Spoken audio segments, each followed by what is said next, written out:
yeah, we want retribution. Oh yeah, we want retribution. Oh yeah, we want retribution. Yeah, we ran out of patience. Boil up with the cold hard hatred. I can feel the vibration. Feet in the streets, it's a new sensation. I wanna break faces on the pavement. I wanna make greatness look complacent. Adrenaline awakened, I can taste it.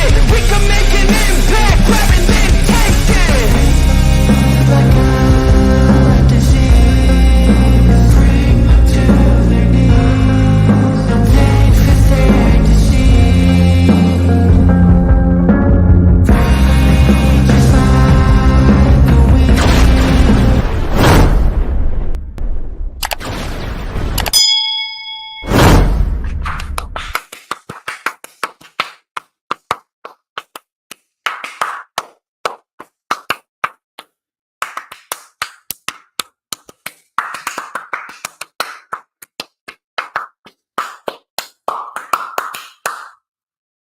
The rain decided to take a little trip down to New Jersey. It cooled things up for just a little bit, and then Mother Nature said, nah, we going right back to the 90-degree humid weather, and we are almost 10 days into the month of September, and still we can't seem to escape this ridiculous heat wave.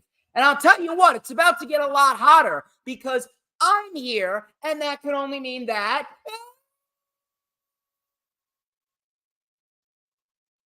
Saturday. You know what that means?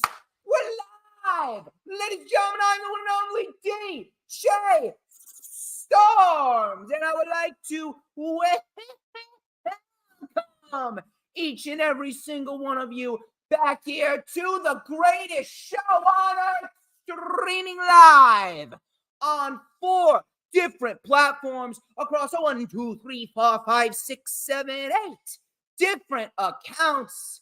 And man, we are getting down to the nitty gritty. We are getting down and dirty here on this very hot and humid Saturday. As of course, you already know who I am, Mr.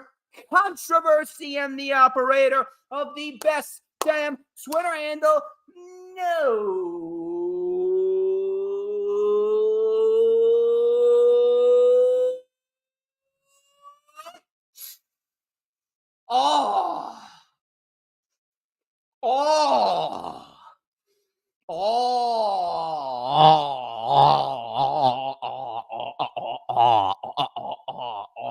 Do you smell that?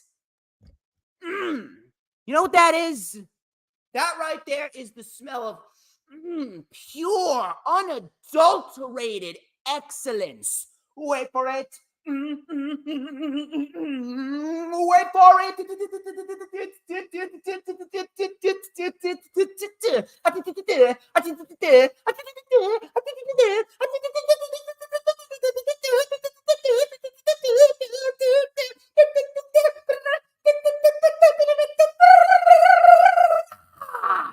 Two-man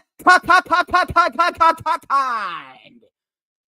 And this is the official Lightning Flash update for Saturday, September 9th, 2023. Did you guys miss me last Saturday?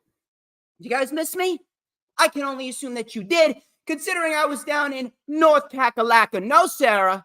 No, I didn't have any caffeine whatsoever. No coffee, no drugs, no nothing. I am completely clean. This is all natural energy. All natural energy right here, because no one does it like me. I am the best of the best, the top of the line, no matter how you slice and dice it. Wow.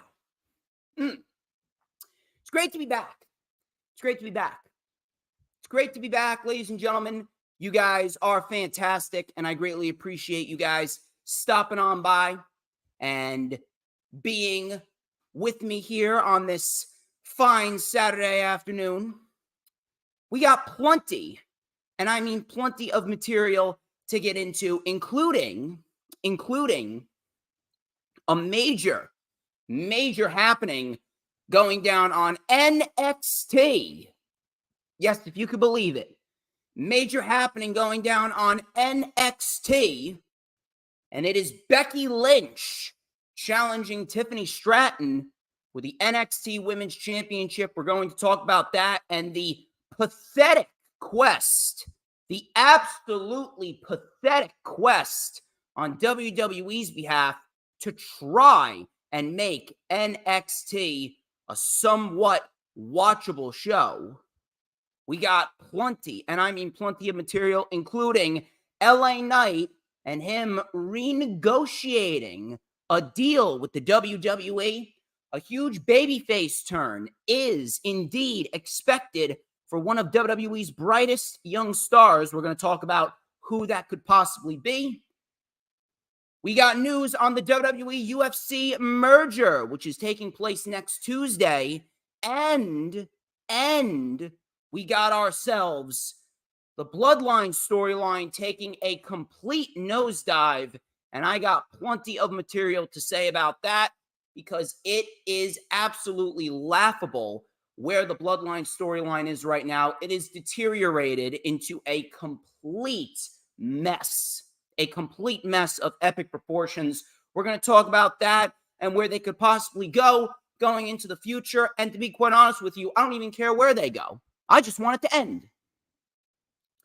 But we got a loaded episode of the Lightning Flash update. But before we're going to get into all of the festivities here, and I know we're going to have a lot of people filing in. We already got 15 people watching across all of the platforms and all of the accounts that we are streaming live on. Please make sure, if you haven't already done so, follow me on X, formerly known as Twitter, and Instagram at HistoryMakerDJS. Once again, that is at HistoryMakerDJS, both on X and Instagram. You can add me on Facebook as well for collaborations and business inquiries. Please send me an email. My email is, of course, StormsTakeOver@gmail.com.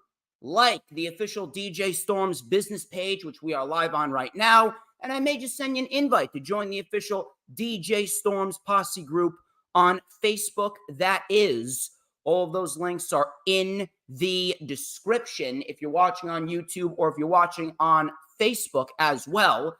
We are also streaming live on the Hardcore Sports YouTube channel, Hardcore Sports X account, Hardcore Sports Twitch account, and the PWP Nation Facebook account.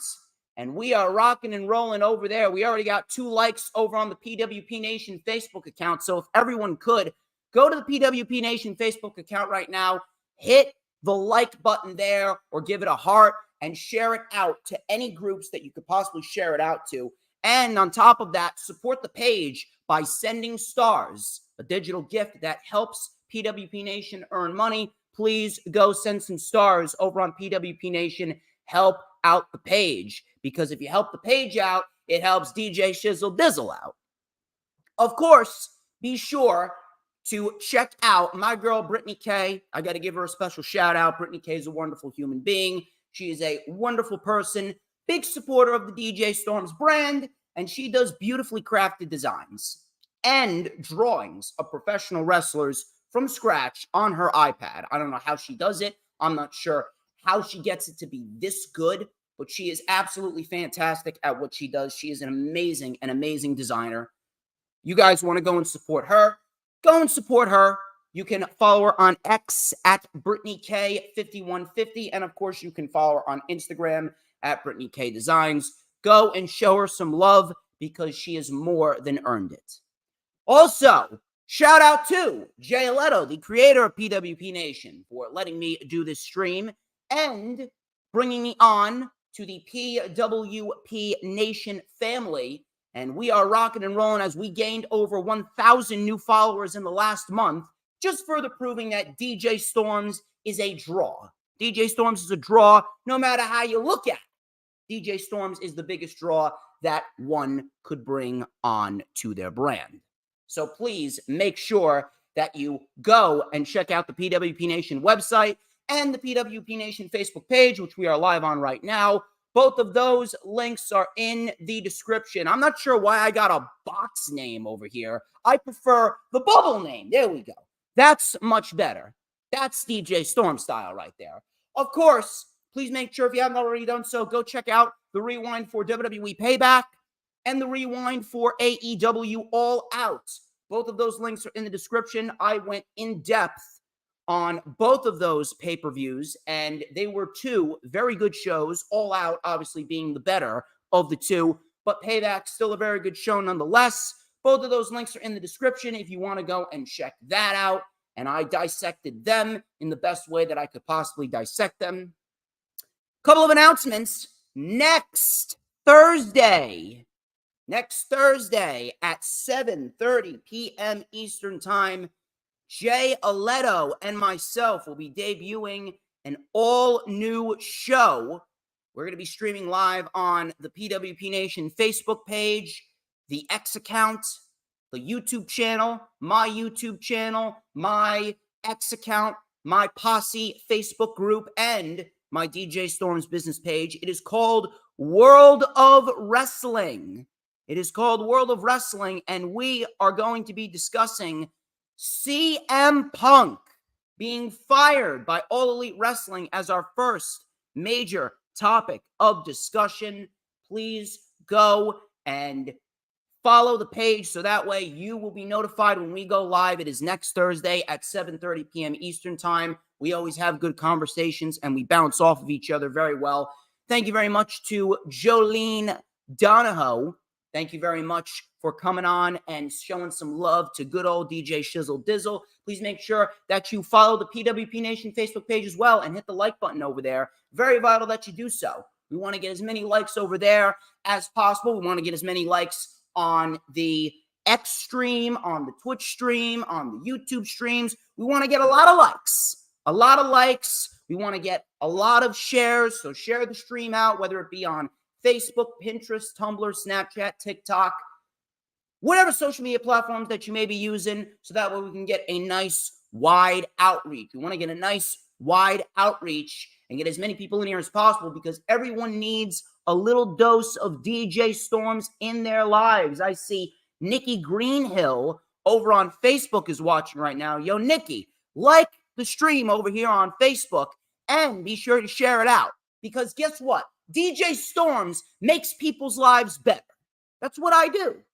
When I come into people's lives automatically become better. That's just how it goes. I didn't make up the rules. Yeah, I did. Anyway. Please make sure if you haven't already done so, if you are watching on the Hardcore Sports YouTube channel or my YouTube channel, please make sure that you hit the subscribe button because it helps me out. It helps Hardcore Sports out. We are looking to be the #1 brand in all of sports analytics. Please go and do so and share the YouTube stream out on all platforms of social media. Of course, when you hit the subscribe button on either my channel or the Hardcore Sports YouTube channel, you got to hit that notifications bell with a huge coup de grace because that way you're going to know whenever I pop up on YouTube. Because whenever I pop up on YouTube, oh, baby, it is the best time to be on YouTube. And do you know why? Because it's the only time that you won't get to see this glorious sideburn chin strap combination right here and this beautifully crafted mustache. I think everyone knows what time it is. And for the people on PWP Nation that are watching right now, you are going to get very acclimated with this because we're bringing out this beautifully crafted magical ace black comb. Look at how awesome that looks in high definition. And we're going to light it up right here with a little and a dash of and a whole lot of because like a freshly made sandwich from the deli, put a little bit of mayo on it. Just a dab of mayo. Too much, you'd be sick. Got to have nice Italian bread. And it's got to be boar's head cold cuts. And that type of sandwich, just like me, it is so good. I'm the tastiest snack in the IWC. And everybody wants a piece of the Storms Meister. People, if you got a Facebook, go support the PWP Nation Facebook page and send some stars. Please go and do that. You can do that, and then you can come back to the main YouTube channel. All right? Please go do that. Go do that. But anyway, enough of the self-brand promotion, the advertisements. Let me fix my camera over here. What's going on with this? There you go. Just needed to put it down a little bit more. There you go. It was a little too high. A little too high. Now I think we're good. Now I think we're very nice.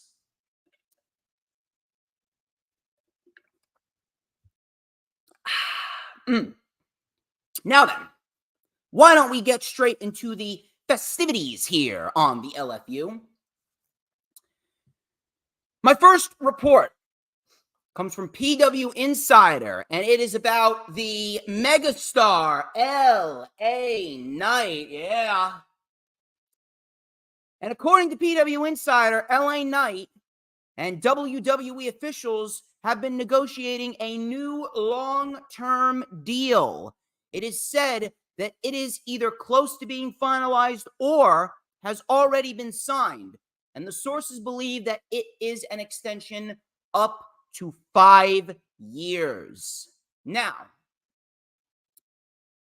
normally I would be a bit more happy, but I am still on the fence regarding WWE and their treatment of LA Knight.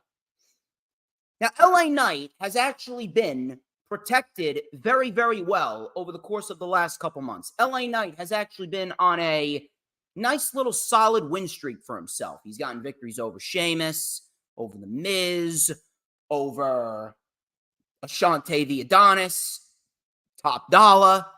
He won the Slim Jim SummerSlam Battle Royale. He's probably going to beat The Miz again next week on SmackDown.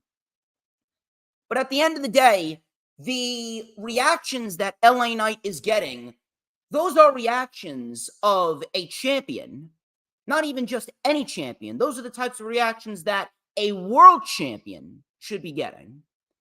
But yet LA Knight is stuck doing undercard acts and undercard feuds. He's in a mini program with Austin Theory and Grayson Waller, which could result in a tag team match at Fastlane against John Cena, which is fine and all. But I find it very, very, very convenient and very coincidental that LA Knight is being pushed and he's being treated well, yet WWE is close to signing a new deal with him. And if my memory serves me correctly, whenever we have WWE booking someone quote unquote well, that usually means that they're trying to sign them to a deal. And once they sign them to a deal and we know that they are locked into this deal and they're not going anywhere, then that usually means that they're looking to completely bury them afterwards.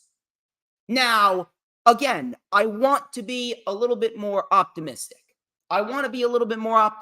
But based on the history that WWE has had, the history of pettiness, especially when someone gets over, it is very, very difficult for me to get behind WWE signing LA Knight to a 5-year deal. It's very, very hard for me not to worry because WWE's history has shown that they do not care when someone gets over on their own and they look to bury said superstar. I mean, look at what happened with AJ Styles, Luke Gallows, and Carl Anderson. If you remember, it was about 7 months before COVID started, 8 months before COVID started, Gallows and Anderson actually signed a new deal with the WWE. They were given the Raw Tag Team titles, and then almost immediately after they signed their deals, they lost the Raw Tag Team titles to Braun Strowman and Seth Rollins in August of 2019.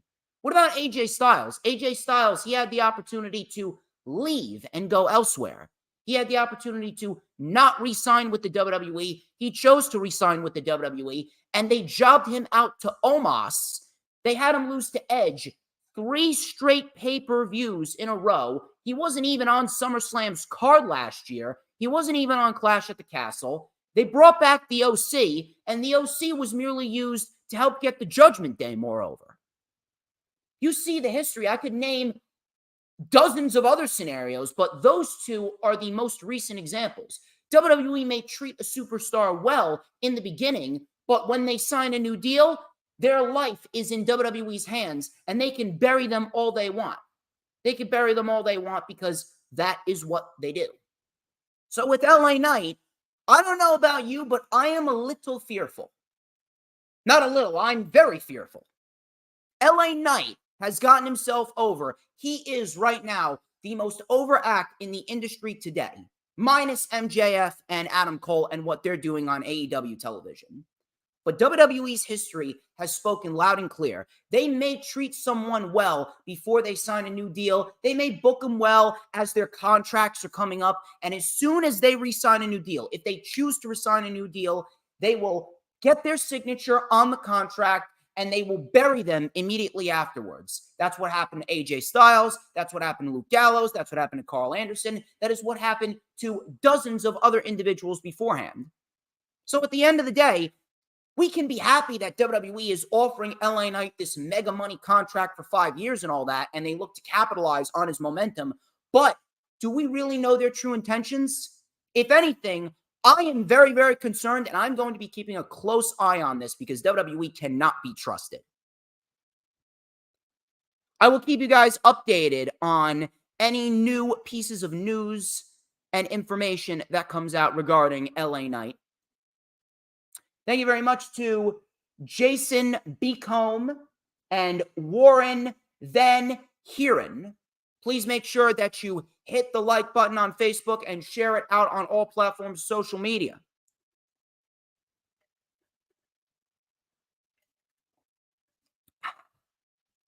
Mark Rose, thank you for watching on Facebook. My next report comes from Brandon Thurston of WrestleNomics, and he noted that WWE CEO Nick Khan sent out a message to WWE staff noting that the WWE-UFC merger under TKO Group Holdings will be completed by next Tuesday, September 12th. And I actually do have a report that could very well connect into the WWE-UFC merger next Tuesday. We'll talk about that when we get to the end of the news, rumors, and reports. But if anything, I'm going to be keeping an eye on this because I expect budget cuts to happen any day now. I would not be shocked if budget cuts happen on the day that this deal is finalized, signed, sealed, and delivered. To be quite honest with you, it came a lot sooner than we expected. But I do not have any good feelings about this UFC WWE merger. Matter of fact, I would be a betting man to say that when this merger is finalized, signed, sealed, and delivered, written in blood, and filed away in a cabinet, guarantee you that Vince McMahon is going to be backstage with WWE once this whole investigation with the sexual allegations that he was accused of, when that dies down, because you know it's gonna die down. Vince McMahon has had a history of beating the government at every single twist and turn. You know he's going to be backstage, and you know he's going to make his presence felt. It's already obvious that Vince McMahon is running the company. It's not Triple H. Anyone that thinks Triple H is running the company is an idiot. Triple H barely has any control over the WWE PLEs. Matter of fact, we're lucky that the majority of WWE premium live events have been as good as they've been this year. Again, I will be keeping a close eye on this, but I do not expect any good things to come from this merger. Better wrestling experience. This WWE insider on X, formerly known as Twitter, stated that a big babyface turn is coming soon for one of the brightest talents in WWE. I'm not really sure who that is. Not really sure who that is because it's very, very hard to dictate who WWE really invests their time in, unless it's Roman Reigns, Charlotte Flair, Seth Rollins, Brock Lesnar, Randy Orton, Gunther. Outside of those guys, there's really no one that WWE invests their time in. Could it be Austin Theory? I don't know. I don't see Austin Theory as a big-time babyface. Matter of fact, him and Grayson Waller actually have a decent thing going on SmackDown with that tag team that they've seemingly formed. So I would keep them together. Could it be Imperium? I don't know. I don't see Gunther as a babyface. You could make him a badass babyface, I guess. But if anything, Gunther right now in the character that he's portraying Gunther screams heel, and whatever he's doing right now, Gunther is perfect in the position that he is in WWE right now. So I'm not sure why you would even contemplate turning Gunther into a babyface. LA Knight is already a babyface, so we don't really need to get on WWE's case for not turning LA Knight into a babyface. It's very weird. Could it be Damian Priest? Could it be Damian Priest? I know that WWE has been toying with the idea of creating tensions within the Judgment Day and then potentially kicking Damian Priest out of the Judgment Day. I'm not really sure how you're going to do that now, considering that Finn Balor and Damian Priest legitimately just won the undisputed tag team titles. But Damian Priest, if anything, he sounds like the most logical choice to me. How soon is this babyface turn coming? I don't know. To be quite honest with you, I would keep the tag team titles on Damian Priest and Finn Balor until WrestleMania, and I would keep the Judgment Day as a unit, but add JD McDonough all the way up into WrestleMania. I would not even toy with the idea of kicking Damian Priest out of the Judgment Day until next year. And we're going to talk about that more because next week on World of Wrestling, episode 1, one of our topics besides CM Punk's firing, me and Jay are actually going to discuss early WrestleMania 40 predictions and what matches we could possibly see going into WrestleMania 40. Thank you very much to Debbie Charisse Cranwell for watching. Thank you very much to Clyde Anderson. Thank you very much to Miko Bermudez. Please make sure that you like the stream on Facebook. Throw down some comments and share it out on all platforms of social media. It helps out PWP Nation. But I guess we'll just have to wait. I guess we will just have to wait to see. But the most logical choice that I can come up with is Damian Priest. That's who I think that Better Wrestling Experience is referring to. Brock Lesnar. Brock Lesnar has not been seen on WWE TV since SummerSlam. Now, a report going around about Brock Lesnar and his contract status is that Brock Lesnar and WWE are currently under, quote-unquote, a verbal deal. Ringside News actually reached out to inquire about this new report about Brock Lesnar, and they were told that this was not true at all. And to be quite honest with you, I kind of figured that this was false. Because Brock Lesnar right now, he is one of the biggest stars of all time when it comes to pro wrestling. Same thing with UFC as well. Why would WWE toy with the idea of having Brock Lesnar work under a verbal deal? We could probably get that under a company like AEW because AEW likes to branch out. They like to work with other companies. AEW isn't a prison. They don't lock people down to only compete for them. They allow people to go work for New Japan, and they allow people to go and work for certain independent promotions, and they allow people to go and work for the undercard brands and undercard promotions in their area of living. They don't lock people down and say, you can only compete here. WWE would not work out a verbal deal with anyone, not even Brock Lesnar, especially not Brock Lesnar. Not really sure where this rumor even began to say that Brock Lesnar's working on a verbal deal. If you think about it, how does that even make any sense? How does that even make any sense? Why would WWE toy with Brock Lesnar working with a verbal deal? If Brock Lesnar is working with the WWE, he is signed, sealed, and delivered into a contract. Now, I am not sure how many more matches Brock Lesnar has on his current deal. To be quite honest with you, I would pay Brock Lesnar to sit out the rest of his contract unless Brock Lesnar is going to compete like he competed against Cody Rhodes at SummerSlam, which was a very good match. Unless we're going to get a match like that from Brock Lesnar being on WWE television is a complete waste of time. Brock Lesnar has no drawing power anymore. He doesn't boost the ratings. He doesn't boost merch sales. Brock Lesnar right now is a draw that doesn't draw. He's completely useless. His appeal has worn off. He wrestles the same exact match every single time, minus the match against Cody Rhodes this year at SummerSlam, and minus the match against Roman Reigns last year at SummerSlam.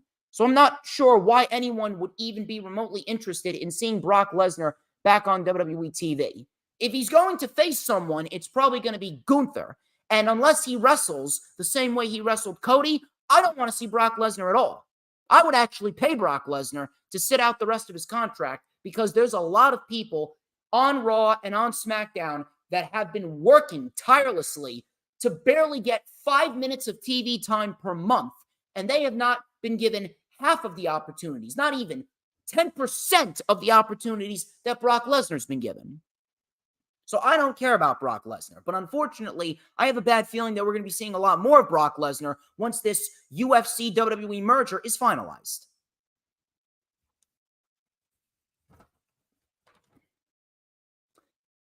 Chris Jericho. Thank you to Devin Davis for watching. Please make sure that you like the stream on Facebook and share it out on all platforms, social media.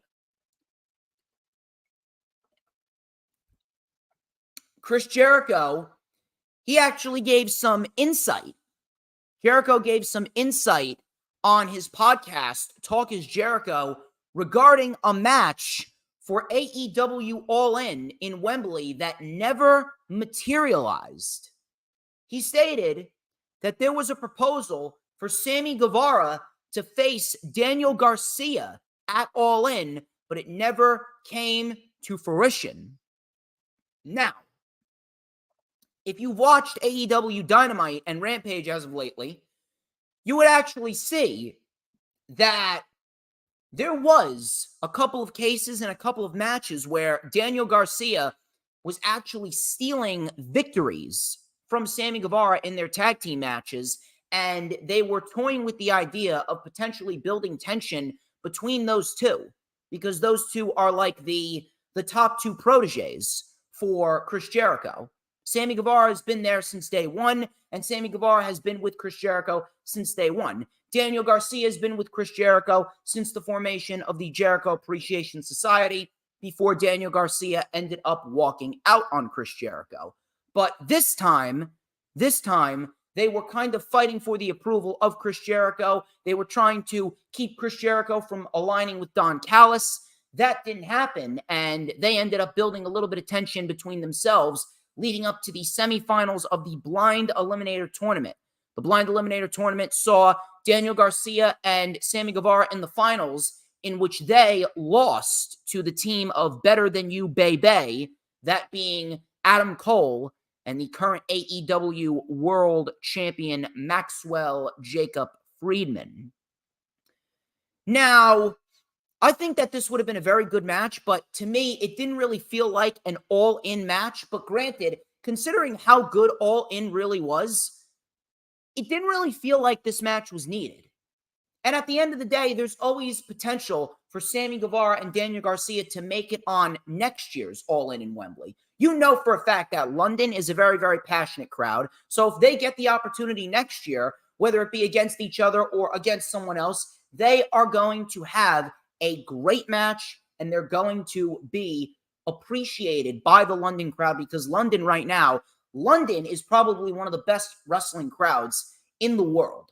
Not even lying. London's up there. Puerto Rico's up there. Saudi Arabian crowds have actually been very good. I actually love the Saudi Arabian crowd this year for Night of Champions. I'm pretty sure they're going to bring the energy again for Crown Jewel on November 4th, which is the rumored date of Crown Jewel. Plenty of good material there. But in the end, it didn't really feel like this match was needed on the show. It would have been intriguing, but what exactly would they be fighting for? The approval of Chris Jericho? Chris Jericho and Will Ospreay seemed like the bigger match. It was a great match. It ended up being a match that everyone was talking about at the end of the day, and it was a major victory for Will Ospreay.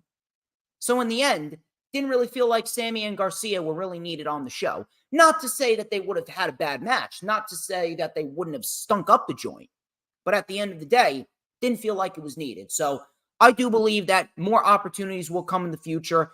Daniel Garcia and Sammy Guevara have their whole careers ahead of them. They are two of the brightest young stars that AEW has right now, and they will get their time. Better wrestling experience. they came out with another very intriguing report on Drew McIntyre. Drew McIntyre, they were in a scenario where Drew McIntyre was really not all that happy with his creative direction. He was not all happy with his creative direction, and he took some time off. He needed to recuperate, and Drew McIntyre came back. We all thought that he was going to be the one to beat Gunther at SummerSlam and end Gunther's reign as the Intercontinental title holder, End Gunther's reign as the Intercontinental Champion. That did not happen. Now, what could this potentially mean for the future? Now, Better Wrestling Experience did report that Drew McIntyre still has yet to sign a new WWE contract. He is still yet to sign a new WWE contract. However, Drew recently came out and he said that he's not going anywhere. Pretty much said that there's really only one option. There's nowhere that he would rather be but the WWE. However, at the end of the day, I do believe that things could always change. Things could always change with Drew McIntyre, and what he has going on right now, I guess we will have to wait and see to truthfully know where Drew McIntyre will end up. Because as we speak, even though he hasn't signed a new deal and even though he said he's not going anywhere, there is always a possibility that he could end up leaving. John Blaine, thank you for watching on Facebook. Please make sure that you hit the like button and share the stream out on all platforms, social media. But Drew McIntyre, he's an interesting one. He's an interesting one to say the least, because the way that he left SummerSlam after he lost to Gunther, and he lost to Gunther clean. The way that he left the arena at SummerSlam, he went to the back. It honestly seemed like he was pissed, and he honestly just felt like he was doing the job and he was getting ready to pack up his things and go.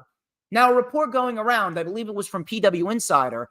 PW Insider did report that Drew McIntyre's contract is up around WrestleMania 40. So I'm not really sure where Drew McIntyre could be going after that. He could end up re-signing with the WWE, but in the end, what is really important for Drew McIntyre is Drew McIntyre going to stick around with WWE, and is he pretty much just going to be a background player? Because at the end of the day, Drew McIntyre's done everything. They could trade him over to SmackDown, potentially put him in the U.S. title picture. Maybe we get a United States title reign for Drew McIntyre. That would be intriguing. But you think Drew McIntyre is really going to be a world champion? He could end up fighting Seth Rollins. Maybe he could turn heel. I can see him turning heel on Matt Riddle. And then after he gets done with Matt Riddle, we could very well see Drew McIntyre versus Seth Rollins for the World Heavyweight Championship. That wouldn't necessarily be a bad thing. That would be interesting. It would be a fresh change of pace for Drew McIntyre. But do you really see him as a guy that's going to be winning a world championship again? I can't. There's only one other place that Drew McIntyre would go besides WWE, and that would be AEW. And if Drew McIntyre goes to AEW, think about the possibilities for him over there. If you get Drew McIntyre signed to AEW going into London, Wembley Stadium, he could potentially be a front runner to take the AEW World Championship off of MJF. Or maybe, if you want to, you could build up Luchasaurus and Christian Cage, and they're doing their thing with the TNT title. You could take Luchasaurus all the way to next year's All In with the TNT Championship, and you can have Drew McIntyre beat Luchasaurus in a big hoss fight for the TNT Championship. Maybe he fights Omega. Maybe he fights Bryan. Maybe he fights Will Ospreay. There's a lot of options for Drew McIntyre over in AEW, so it would be an intriguing change of pace. Drew McIntyre right now is probably one of the biggest question marks in WWE right now. He may be one of the biggest question marks in the entire industry as we speak. So I guess we will have to chill and we'll have to wait and see.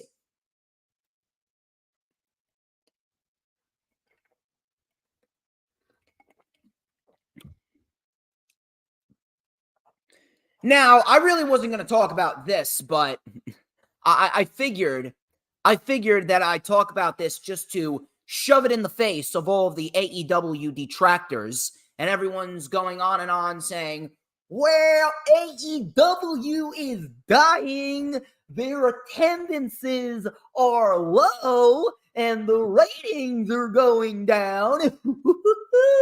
These absolute brain-dead idiots, these brain-dead morons with absolutely no intelligence whatsoever, these people who are living embodiments of what the Scarecrow said in The Wizard of Oz is 100% true. Some people without brains do an awful lot of talking. You all need to learn to be more like me. You all need to learn to be more like DJ Storms. I'm just letting you know. These people that don't even deserve the oxygen that we breathe. Mike Ozarian of Forbes, he came out with an estimation on how much AEW is worth right now after everything that they have done over the course of the last 4 to 5 years. Mike stated that after his reporting and analyzing over the course of the past couple of days, AEW is worth an estimated $2 billion. That is the minimum. That is the minimum. Now, we don't know the maximum, but if we're talking about a minimum, that is certainly one hell of a minimum for AEW. And the fact that they're worth that much, and the fact that Warner Brothers has been very, very happy with what they've done, it goes to show you that AEW is not going anywhere. AEW is worth a hell of a lot. They're worth more than WCW was back in the day. Worth more than Ring of Honor, worth more than Impact. Matter of fact, I'm gonna throw this out there. Endeavor, they overpaid for WWE. The only reason why WWE was even sold to Endeavor was because Vince McMahon and Ari Emanuel are in bed together. So that right there is a wonderful thing that I can throw in the face of all of the AEW detractors to let you all know that you are a bunch of brain-dead idiots, and AEW right now is a powerhouse. Wrestling Observer Newsletter. Here's another one that I can throw right back in your face.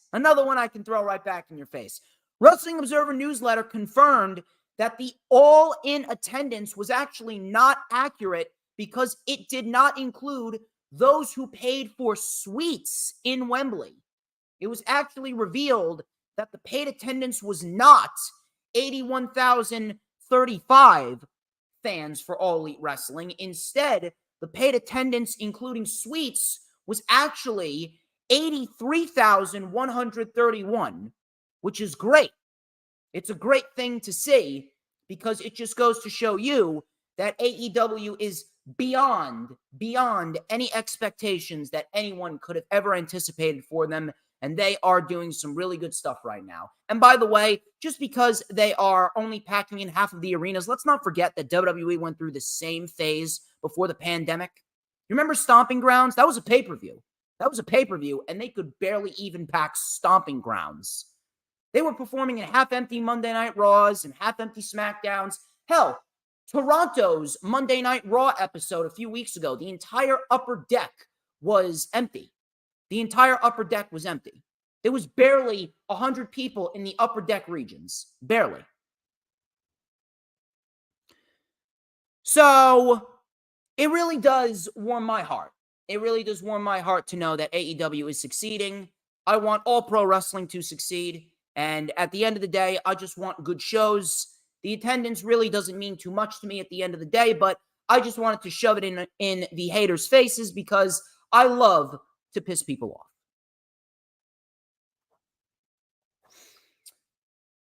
Here's a big one right here. My final report before we get into the weekly show reviews here on the Lightning Flash Update. This past Tuesday on NXT, if you don't watch NXT, I don't really blame you because NXT is a complete dumpster fire. And I have been saying this for quite a long time now. NXT is the worst brand in the industry.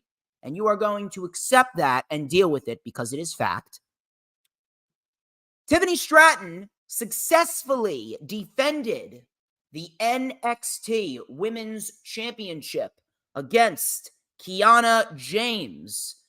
All of a sudden, while she was celebrating, Becky Lynch then came up on the Titantron and announced that she will be returning to NXT next week, and she will be challenging Tiffany Stratton for the NXT Women's Championship. And I have people trying to defend this, saying, oh, this is great because it helps a young talent. She's working with a more experienced veteran, and Becky's going to help get Tiffany Stratton over.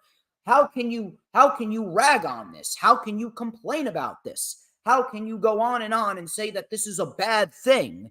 Besides, NXT has some of the best storylines in the industry right now. I'm not even sure what these people are on. These people must be smoking pot. These people must be popping some illegal pills. These people must be alcoholics, because they are certainly not thinking coherently if they actually believe that NXT is doing some solid material right now. I am not going to discredit their roster. They have a phenomenal roster. But at the end of the day, the creative direction of NXT absolutely sucks eggs. Just like Claudio sucks eggs. Just like LaGreca sucks eggs. Dusty sucks eggs.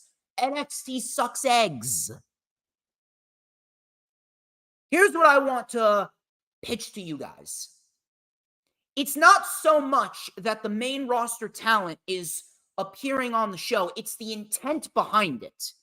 Because if you guys paid attention, back in the day when Triple H was running NXT, and he was running NXT Black and Gold, which was the best era of wrestling since the Attitude Era.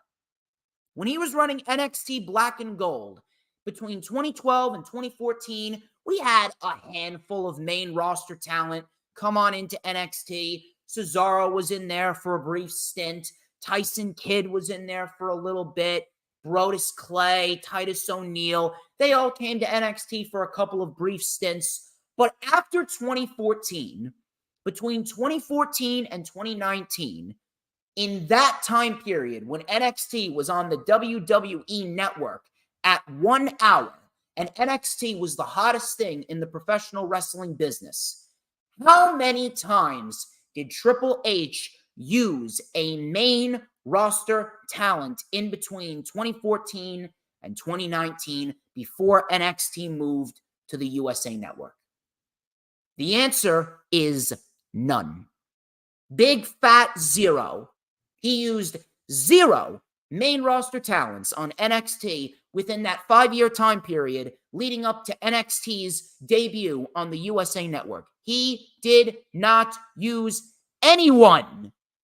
He didn't use anyone because he didn't have to use anyone. He didn't use anyone because he knew that he was bringing in some of the best unsigned professional wrestlers on the planet, like Kevin Owens and Finn Balor, Shinsuke Nakamura, Bobby Roode, Sami Zayn, and Drew McIntyre, Hideo Itami, Cassius Ohno, Aleister Black, Andrade Cien Almas, Johnny Gargano, Tommaso Ciampa. These were all top-tier main event level talent that was legitimately taking the world by storm. They didn't need to bring in main roster talent because they knew that NXT was easily the most watched show on the WWE Network at the time. NXT was breaking 1 million viewers on a weekly basis. And on top of that, the only reason why anyone got the WWE Network was because of the NXT takeovers that we had 4 to 6 times per year. Because those takeovers were legitimately the best shows that WWE have produced since the days of the Attitude Era. Triple H never needed any main roster talents because the main roster talents, they stayed on the main roster because Vince McMahon did not want them to go down to NXT, because Vince McMahon had a personal vendetta against everything that Triple H was doing. You know why? Because Triple H was embarrassing Vince McMahon. Triple H was making Vince McMahon look like a complete amateur. Triple H was outshining Vince McMahon week after week. 1 hour of NXT was better than 5 hours of Raw and SmackDown combined. Every single NXT TakeOver event topped every single main roster pay-per-view of that specific year throughout that entire time period before they made their debut on the USA Network. NXT TakeOver Portland back in February of 2020, before the pandemic hit, that was one of the greatest shows of the decade. What more do you need to know? Vince McMahon hated what Triple H was doing. Vince McMahon hates his son-in-law. If Triple H wasn't married to Stephanie McMahon, he would have been fired. He would have been fired because he committed the biggest sin that you could ever commit in the WWE. He embarrassed Vince. He was doing pro wrestling better than Vince. He did pro wrestling better than Vince, and he made Vince look like a complete bum because he was booking pro wrestling better with talent that wasn't even as well known as the main roster talent at that time. Then when Vince McMahon removed NXT from the WWE Network and put it on the USA Network because he wanted to halt the momentum of AEW, in the end, he just wanted to put NXT over there, and if it didn't stop AEW, then at least he would have gotten the satisfaction of destroying the best thing about his company. Why? Because he didn't create it. Because Vince McMahon, if I didn't create it, it's terrible. It's meaningless. Bruce, I'm so good at what I do. I'm going to destroy NXT because Triple H, you don't upstage me, pal. You do not defy the almighty Vince. That was Vince's entire mentality. He never cared. He never cared about NXT. He never cared about the future of the business. All he wanted to do was remain in power and do everything that he wanted to do his way. NXT sucks. Johnny Gargano, Tommaso Ciampa, indie midgets. That's all he gave. It's all he cared about. It's all he gave a crap about. All he cared about was destroying what Triple H created because he could not stop being petty. He could not break his diluted mentality. Because if Triple H was running the WWE, they wouldn't have needed to be sold. They never needed to be sold.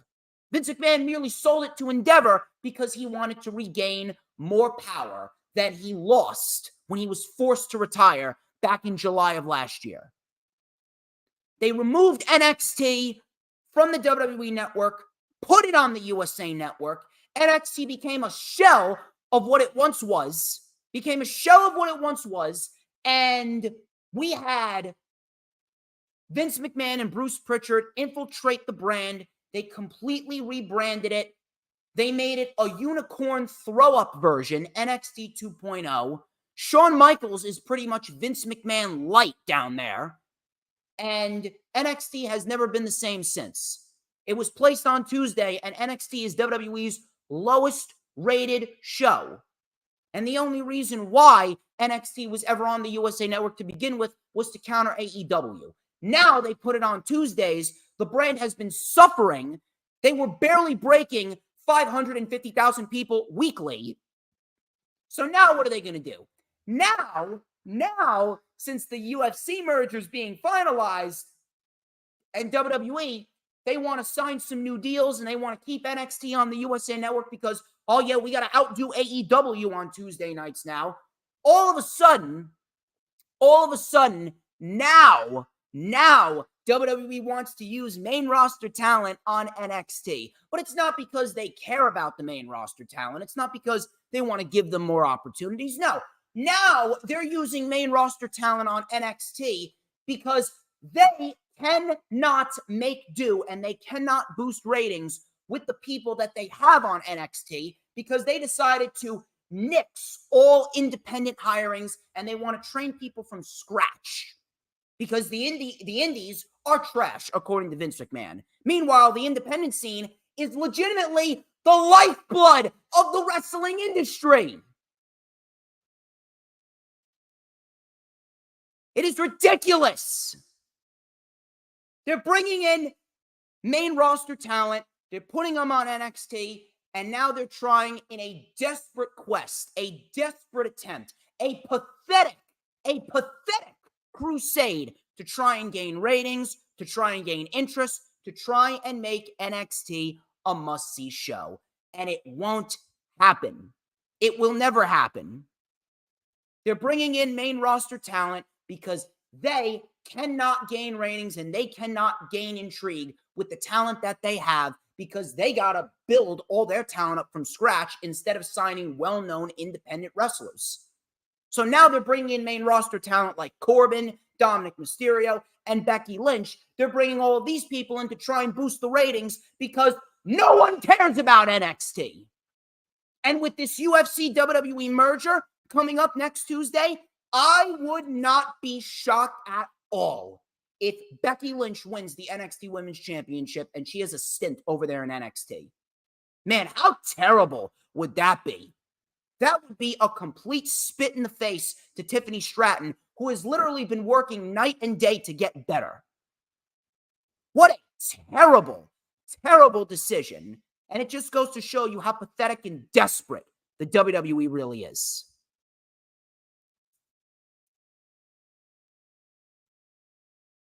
I'm telling you, I don't want WWE to fail. I don't. I never want any wrestling company to fail. All I want is a good show. All I want is for WWE to do right by the fans. Ratings don't matter. All these people talking about ratings and revenue and finances and stocks. You're a wrestling fan. Act like one. They don't matter. Ratings don't matter. The revenue doesn't matter. The stocks doesn't matter. The views don't matter. There's only one thing that should matter to you and one thing that should matter to me. And that's the quality of the show. And right now, NXT's quality is in the toilet. All I want is a good show. All I want is for WWE to put on a solid wrestling show. I don't want them to fail. But yet, WWE at every step of the way is giving me every reason in the book to want to see them fail.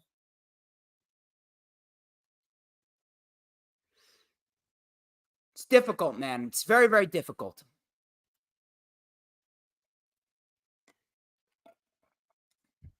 I've said it numerous amounts of times, and I'm going to say it again. If I did not have this show, if I did not create the DJ Storms brand, I would not be watching WWE. I watch it because of you guys. I see you guys on YouTube. Jeremy Lewis, Sarah Hapka, Hula Grim, Raphael. You guys are all fantastic. I do it for guys like Jay Leto, who brought me on to PWP Nation because he is fantastic at what he does, and he is a good friend of mine. That's why I do it. But if I never created this brand, I would not watch WWE at all. I wouldn't. Really gets under my skin. It just aggravates me. It just aggravates me to no end. Those are your news, rumors, and reports. We are going to get into the weekly show reviews in just a little bit. But first things first, I want to thank each and every single one of you for watching, including those on YouTube and Facebook. Thank you to Raphael, Jeremy Lewis, Sarah Hapka, Dee Dee. Thank you to John Blaine. Thank you to The Final Hoss and Peanuts. Thank you very much to Paul, a.k.a. The Shooter. You guys are awesome, awesome, awesome. Thank you very much to Danny Ranzino and Dune Clark. For those of you who are watching on YouTube, if you guys can do me a favor, go to the PWP Nation Facebook page. Thank you to Jesse Slade Bracken for watching on Facebook.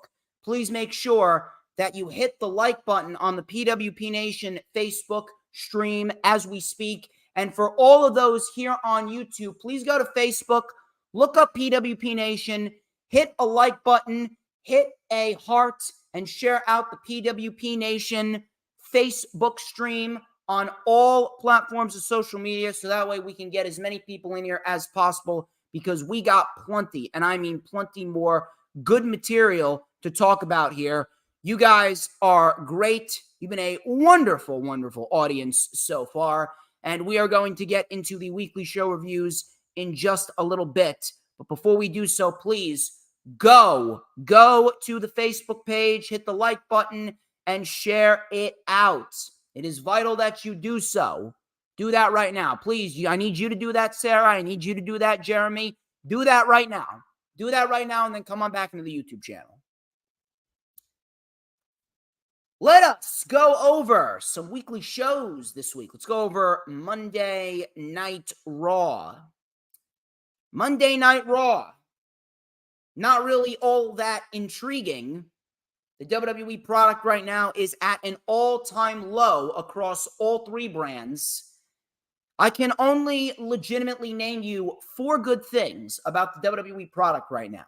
LA Knight, Gunther, Seth Rollins, and maybe the Judgment Day. Maybe I'll throw in the Judgment Day in there, only because the Judgment Day, they are a group of individuals that were booked so badly under Vince. Priest was ruined under Vince. Finn Balor ruined under Vince. Rhea Ripley ruined under Vince. And Triple H took them and made them into something. So I'm very, very happy that the Judgment Day is getting the proper showcase on Monday Night Raw. But I just have such a sour taste in my mouth when it comes to the Judgment Day, just because all of their matches are the same. It's nothing but interference after interference after interference after interference. Really gets under my skin. Really does not sit well with me. I really wish WWE would stop with the constant, and I mean just the constant interferences with the Judgment Day. It's just not a good look. It's not a good look at all. Jey Uso kicked off Monday Night Raw. Jey Uso kicked off Monday Night Raw with a new theme song, which is pretty much just the Usos theme song, but they dubbed Jey Uso's voice over it, saying, "It's just me, Us. Day one, it's just me, Us." Which is not all that cool, to be quite honest. So he goes, "Welcome to Monday Night Raw." He talked about hitting his breaking point, fighting with his family, and then Cody called him. And he goes, "Main event, Jey Uso is now in your city." Sami Zayn then came out. He stood face-to-face with Jey. And I actually did not mind this. This was probably the second best thing on Monday Night Raw. He stood face-to-face with Jey. Sami said that it's pretty crazy to see you here.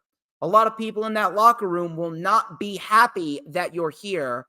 Whatever problems they have, that is not what this is about. Zayn said, "I am happy that you are here.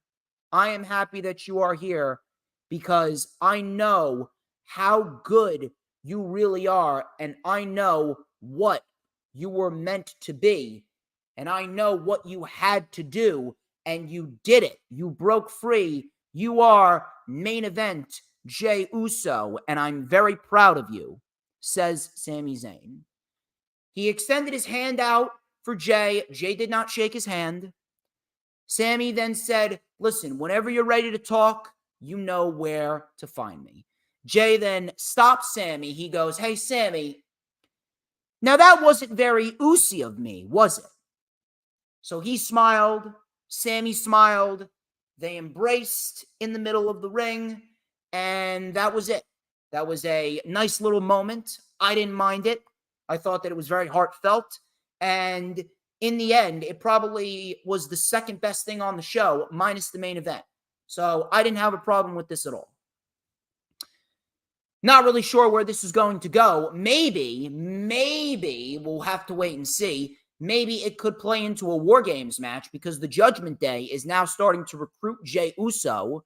Maybe we could very well see Jey Uso, Sami Zayn, Kevin Owens, and Cody Rhodes in a War Games match against the Judgment Day.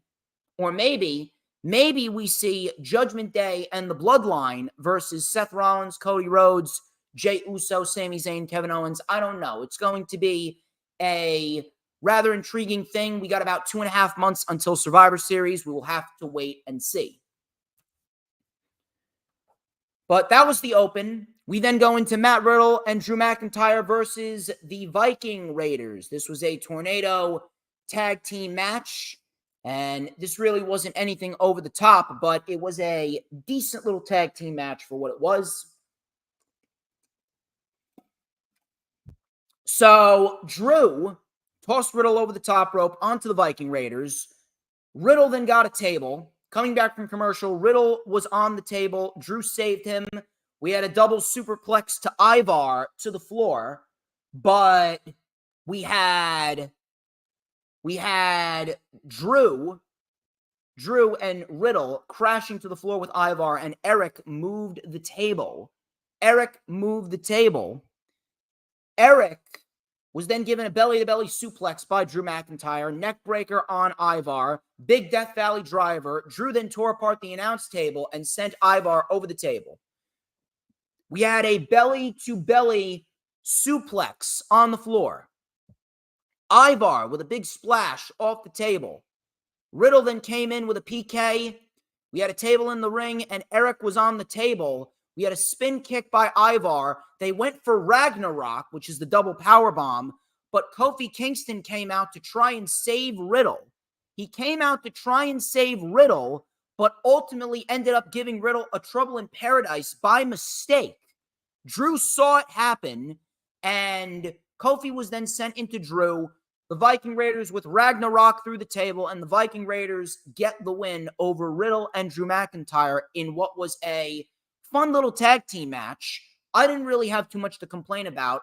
I didn't mind that Kofi came out and he accidentally cost Matt Riddle because more tensions are brewing, and the Viking Raiders, finally, they're not jobbing out every week.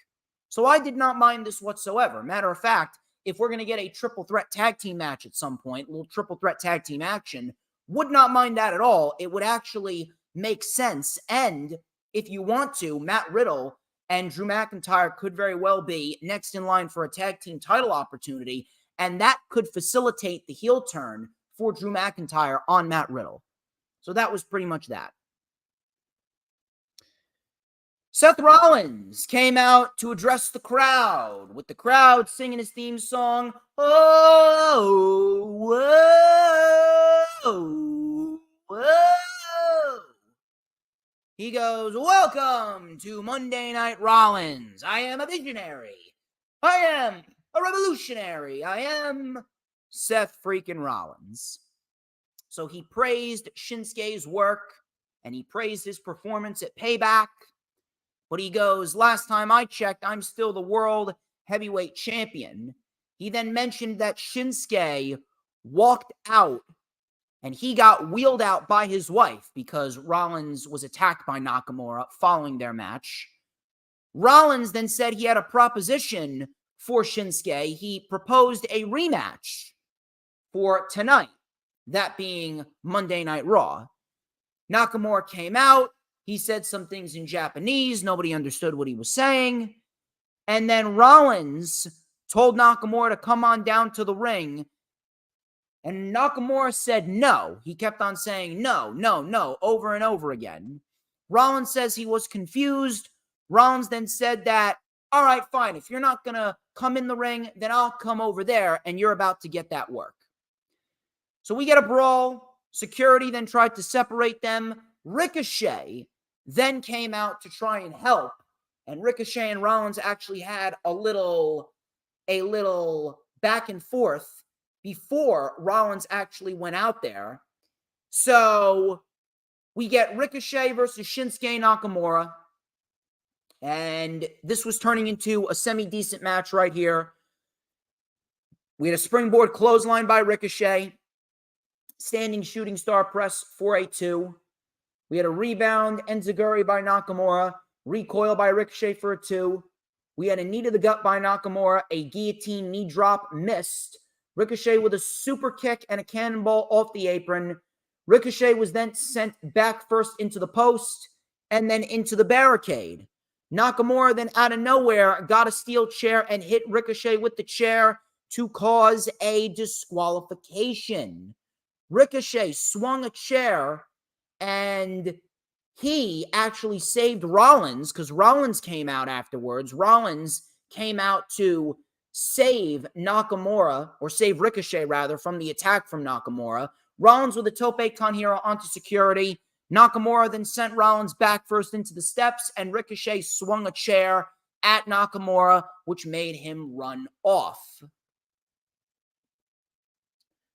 Now, I said this on the rewind for Payback. The feud between Rollins and Nakamura, the match at Payback was very good. The match at Payback was very good. However, the feud itself just does not have any heat. The feud does not have heat. It's just a dead feud. There's no genuine animosity. There's no genuine tension. There's no care from the audience. The feud is not hot. The audience does not care because all they look at when they look at Nakamura is interim opponent. Nakamura is merely an interim opponent for Seth Rollins. Now, it was kind of intriguing and kind of an eyebrow raiser to me that they added Ricochet into this. And Ricochet was in a scenario where he is getting involved with Shinsuke Nakamura and Seth Rollins. And if he's getting involved with Shinsuke Nakamura and Seth Rollins, I would not mind whatsoever if Ricochet is inserted into this program full time and we get ourselves a triple threat match for the World Heavyweight Championship at Fastlane. Because from an in-ring perspective, Ricochet will absolutely inject a little bit of intrigue into this program. And if you let those three guys go, we're going to get one hell of a triple threat match.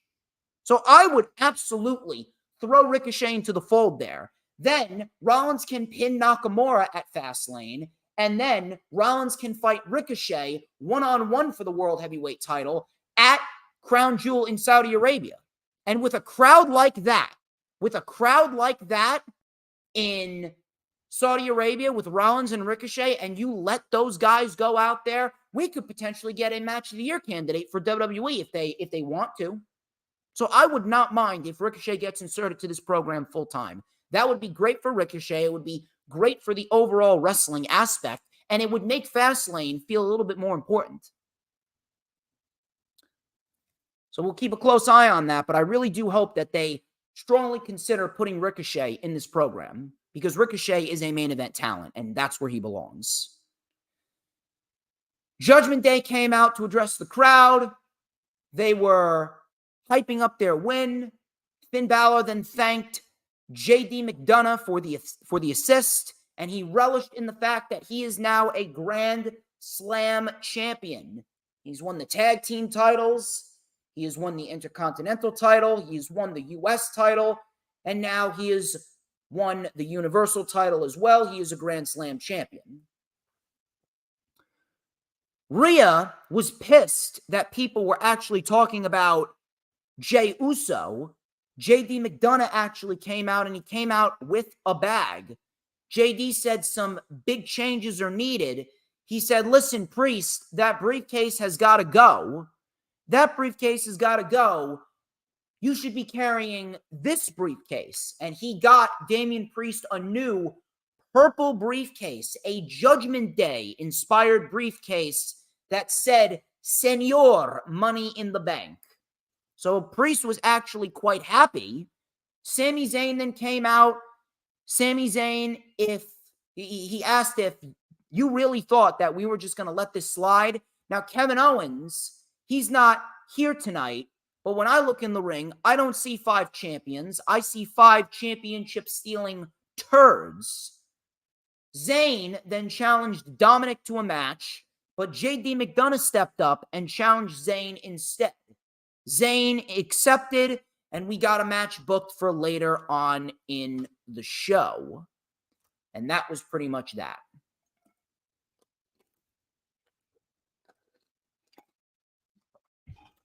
Shayna Baszler Shayna Baszler, she took on Zoe Stark here. They actually gave these two women a decent amount of time, although I'm not really sure how many people really cared. And it's not because they're not good. It's because WWE has not booked their women's division well. Stark then came in with a super kick. Baszler went for a Karafuda clutch on the floor. Zoe Stark got out of it. She delivered a plancha over the top. Coming back from commercial, Zoe Stark with a springboard missile drop kick. A big knee by Baszler for a 2. Splash off of the apron by Zoe. Back in the ring, Baszler caught Stark in the clutch.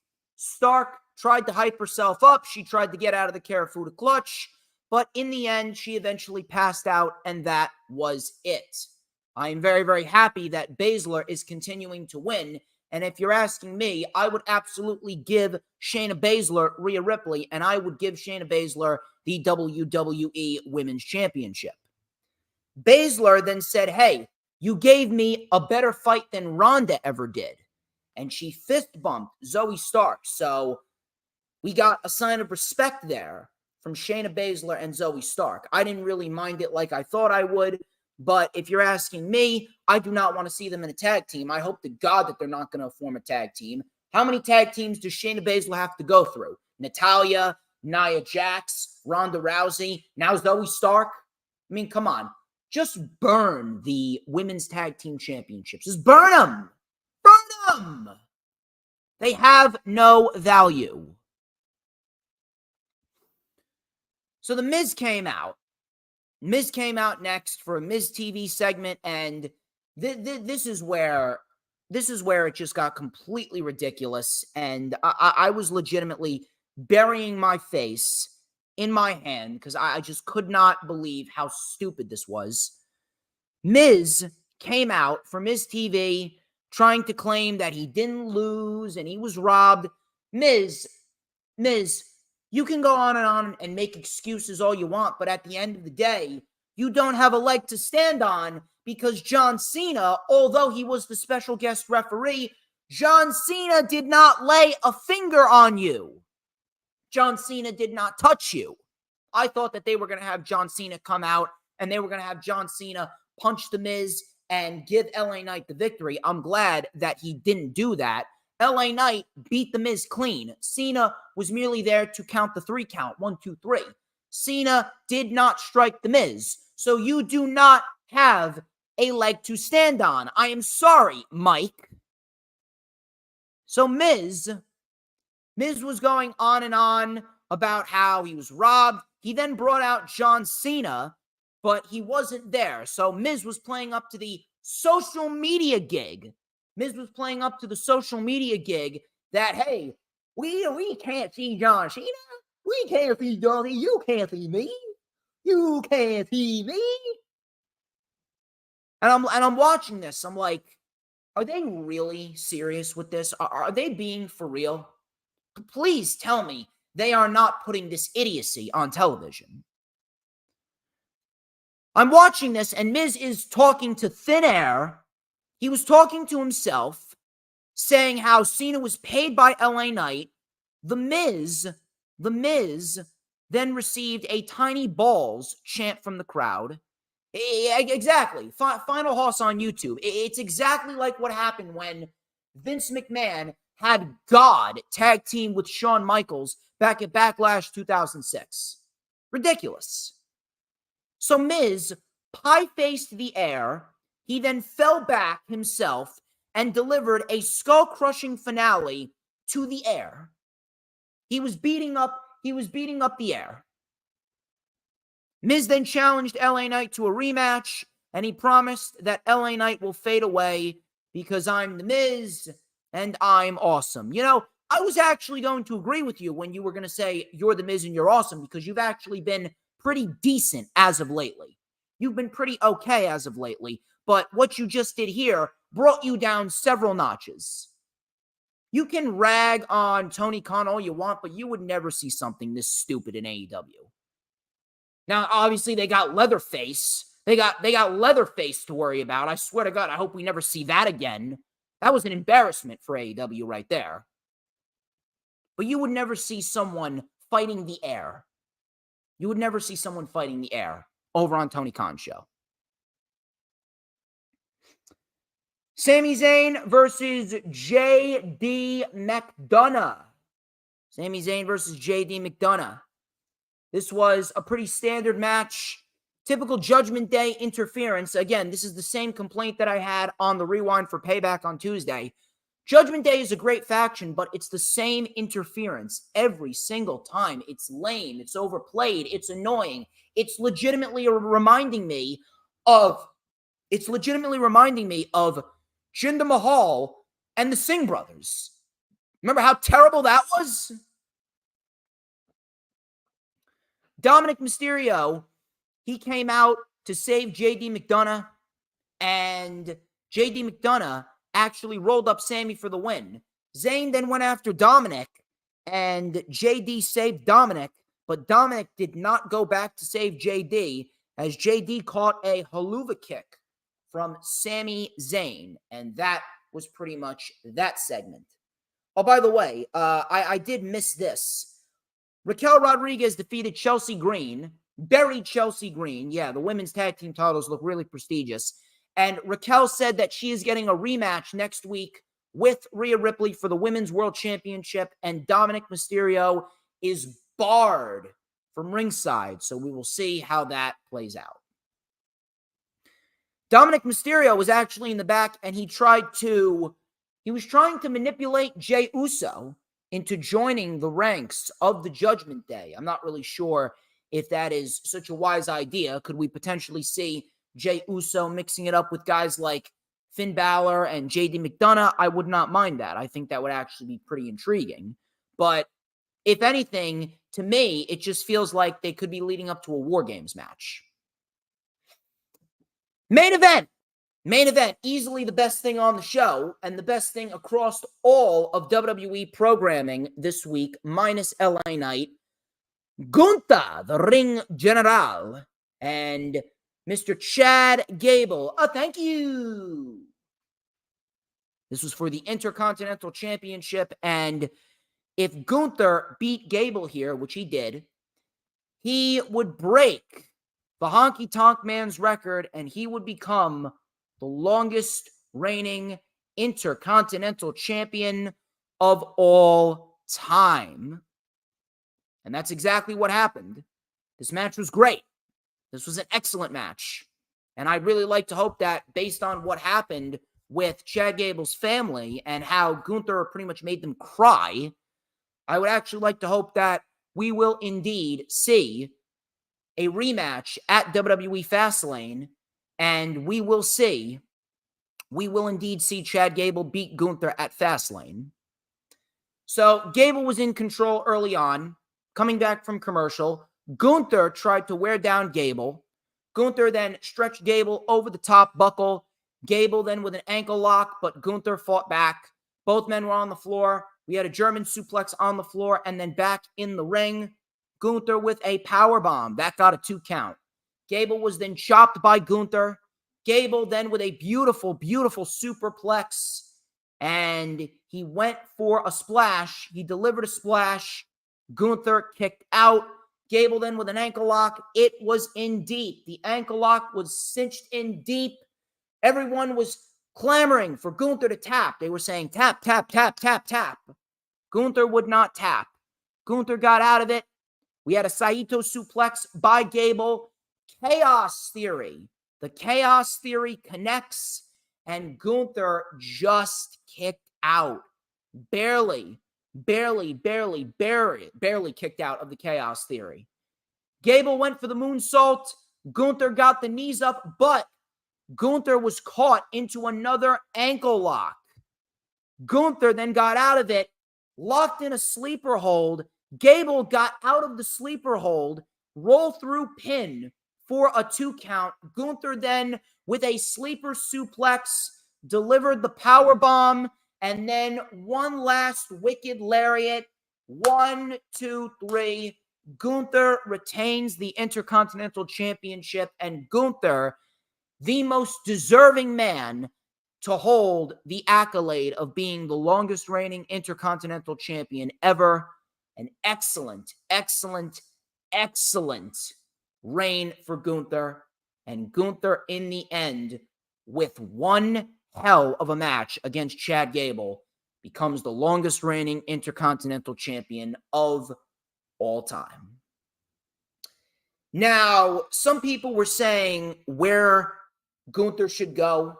At the end of the day, I do believe Gunther will be the Royal Rumble winner for the men in 2024.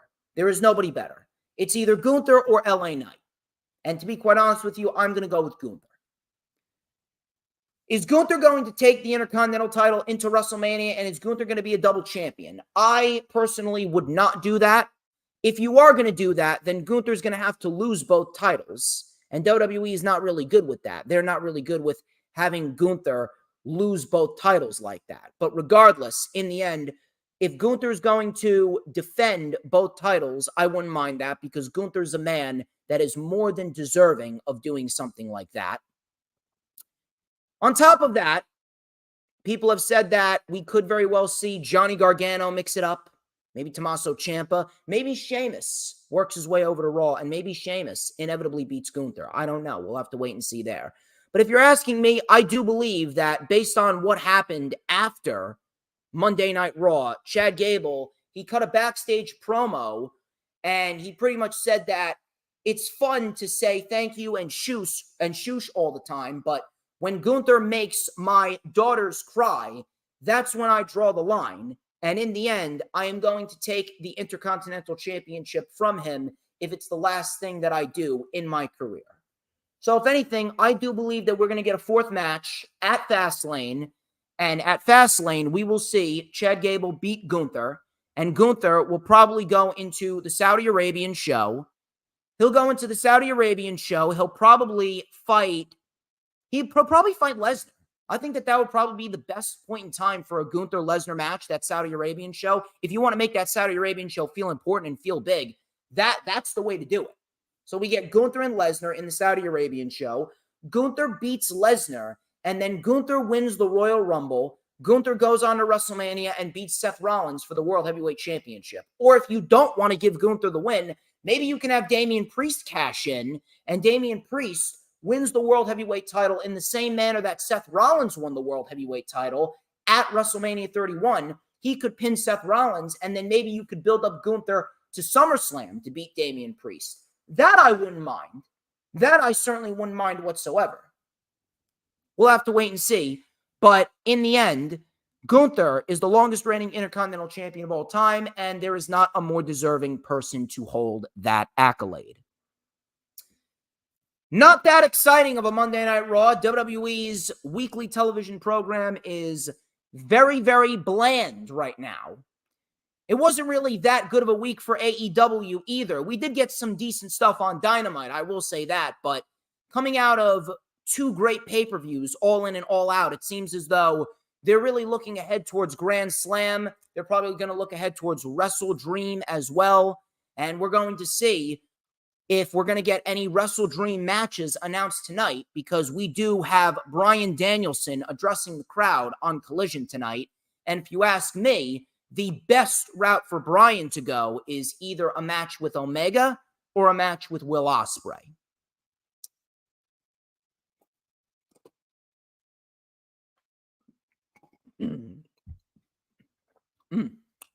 Ice water. Refreshing. Thank you all for watching, might I also add.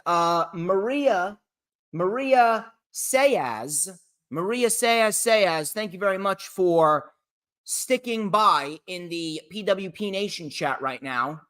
I see James Perkle and Kathy Mule Rice is also watching on Facebook too. If you haven't already done so, hit the like button and share the stream on PWP Nation Facebook out to all platforms of social media, because we are going to continue on here. We're going to review Dynamite. We're going to review SmackDown. And we are going to review Rampage. And then we're going to get on out of here. We've had a solid stream thus far. We are an hour and a half into this stream. We got 8 people watching overall. We got 6 likes on Facebook. How many likes do we got on my YouTube channel? Let me see over here. How many likes do we got on my YouTube channel? Well, we are on the Hardcore Sports YouTube channel I'm watching right now. We only got 3 likes there. That's a problem. We're going to have to boost up the likes over on the Hardcore Sports YouTube channel at some point. But on my YouTube channel right now, we got 8 likes. So we're 2 likes away from 10. So if you guys could help me out there, that would be great. But also on Facebook, hit the like button on Facebook as well and share the stream out. We want to get as many people in here as possible because PWP Nation is the place to be. You know why? Because I'm on PWP Nation. Dynamite. I don't know about you, but the crowd for AEW Dynamite was really not all that hyped. I'm not sure what it was, but I think they were in Indianapolis, if I'm not mistaken. They were in Indianapolis for AEW Dynamite. They were not all that hyped, which was rather disappointing to me. Not all that hyped. Very, very disappointing, and it kind of brought the show down, especially from a pro wrestling perspective. So Orange Cassidy kicked off the show. He came out to address the crowd. The crowd was chanting freshly squeezed and thank you, Orange. He let them cheer for a minute, and he just relished in the fact that he put on one hell of a championship reign, a great championship reign at that. Matter of fact, I'm going out on a limb, and I'm going to say that his championship reign following WrestleMania was actually better than Roman Reigns' title reign. Roman Reigns' title reign coming out of WrestleMania 39 has been awful. It has been bad. So Cassidy said, hey, thank you. They told me to stay home, but I said, nah, I'm not going to do that. I will be here every single week. Championship or no championship, I am freshly squeezed Orange Cassidy, and I do not have a catchphrase. Now, that's kind of a catchphrase if you think about it. That's actually kind of ironic when it comes to Orange Cassidy because he pretty much just said a catchphrase. But it was simple. It was effective. He then walked up the ramp, and the Blackpool Combat Club came out. Cassidy looked over his shoulder. He just looked behind him. He looked over his shoulder, and he saw Jon Moxley in the ring with the International Championship. You know, if we're going to get a second Orange Cassidy versus Jon Moxley match, I would not mind that whatsoever because it seems like they are going to tell a very nice story with Orange Cassidy working tirelessly to be the man that finally takes down Jon Moxley because Orange Cassidy, he has pretty much beaten everyone, but Jon Moxley is the albatross that he just cannot seem to topple. So I would not mind that whatsoever if we do indeed see Cassidy go on a quest to finally beat Moxley. Jon Moxley, he made his first defense of the International Championship against AR Fox. He's also defending the International Championship tonight against Action Andretti. That's going to be one hell of a match. Very much looking forward to it. Fox was in control. Big dive over the top onto Moxley. We had an X-Plex by Moxley. Fox then came in with a slingshot DDT off the ropes. Fox was then thrown over the barricade, and Moxley was in control. Coming back from commercial, Jon Moxley was in a position where he was wearing down AR Fox. Fox then came back with a nice neck breaker and a rolling cutter. That got a 2. And he then delivered a moonsault off the top rope to the floor. Picture perfect 450 splash. And Moxley kicked out. Moxley then with the Kimura lock, hammer, and anvil elbows. He delivered the King Kong lariat. And then he delivered the Death Rider. Jon Moxley pins AR Fox and makes his first successful defense of the AEW International Championship. And I do believe that Jon Moxley is going to build on what Orange Cassidy did very well. The International Championship is easily the second most prestigious championship in AEW outside of the one that MJF is holding, that being the AEW World Championship. And the International Championship is going to be done right by Jon Moxley. Jon Moxley will do it right, and Jon Moxley is going to make it feel important. So we'll see what happens with Jon Moxley, but one thing that I would personally love to see, and this is me, I would love to see the House of Black step up to the Blackpool Combat Club, and we get the House of Black versus Blackpool Combat Club with Malachi potentially being the man to take the championship from Jon Moxley. That would be intriguing. That would be very, very, very nice. We had a second championship match on the show. We had Kris Statlander.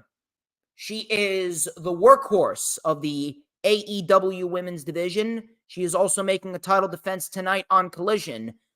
Kris Statlander took on Emi Sakura for the TBS championship. This was merely a 7-minute match, but this wasn't bad, but there was really no emotional investment. I will say this, Emi Sakura was actually once a person that I could have done without, but she's not bad. She's not bad when they need someone to call upon to put someone else over. Emi Sakura seems like a solid individual, so I don't mind Emi Sakura on AEW television. So we had a Tiger Driver right out of the gate to Kris Statlander.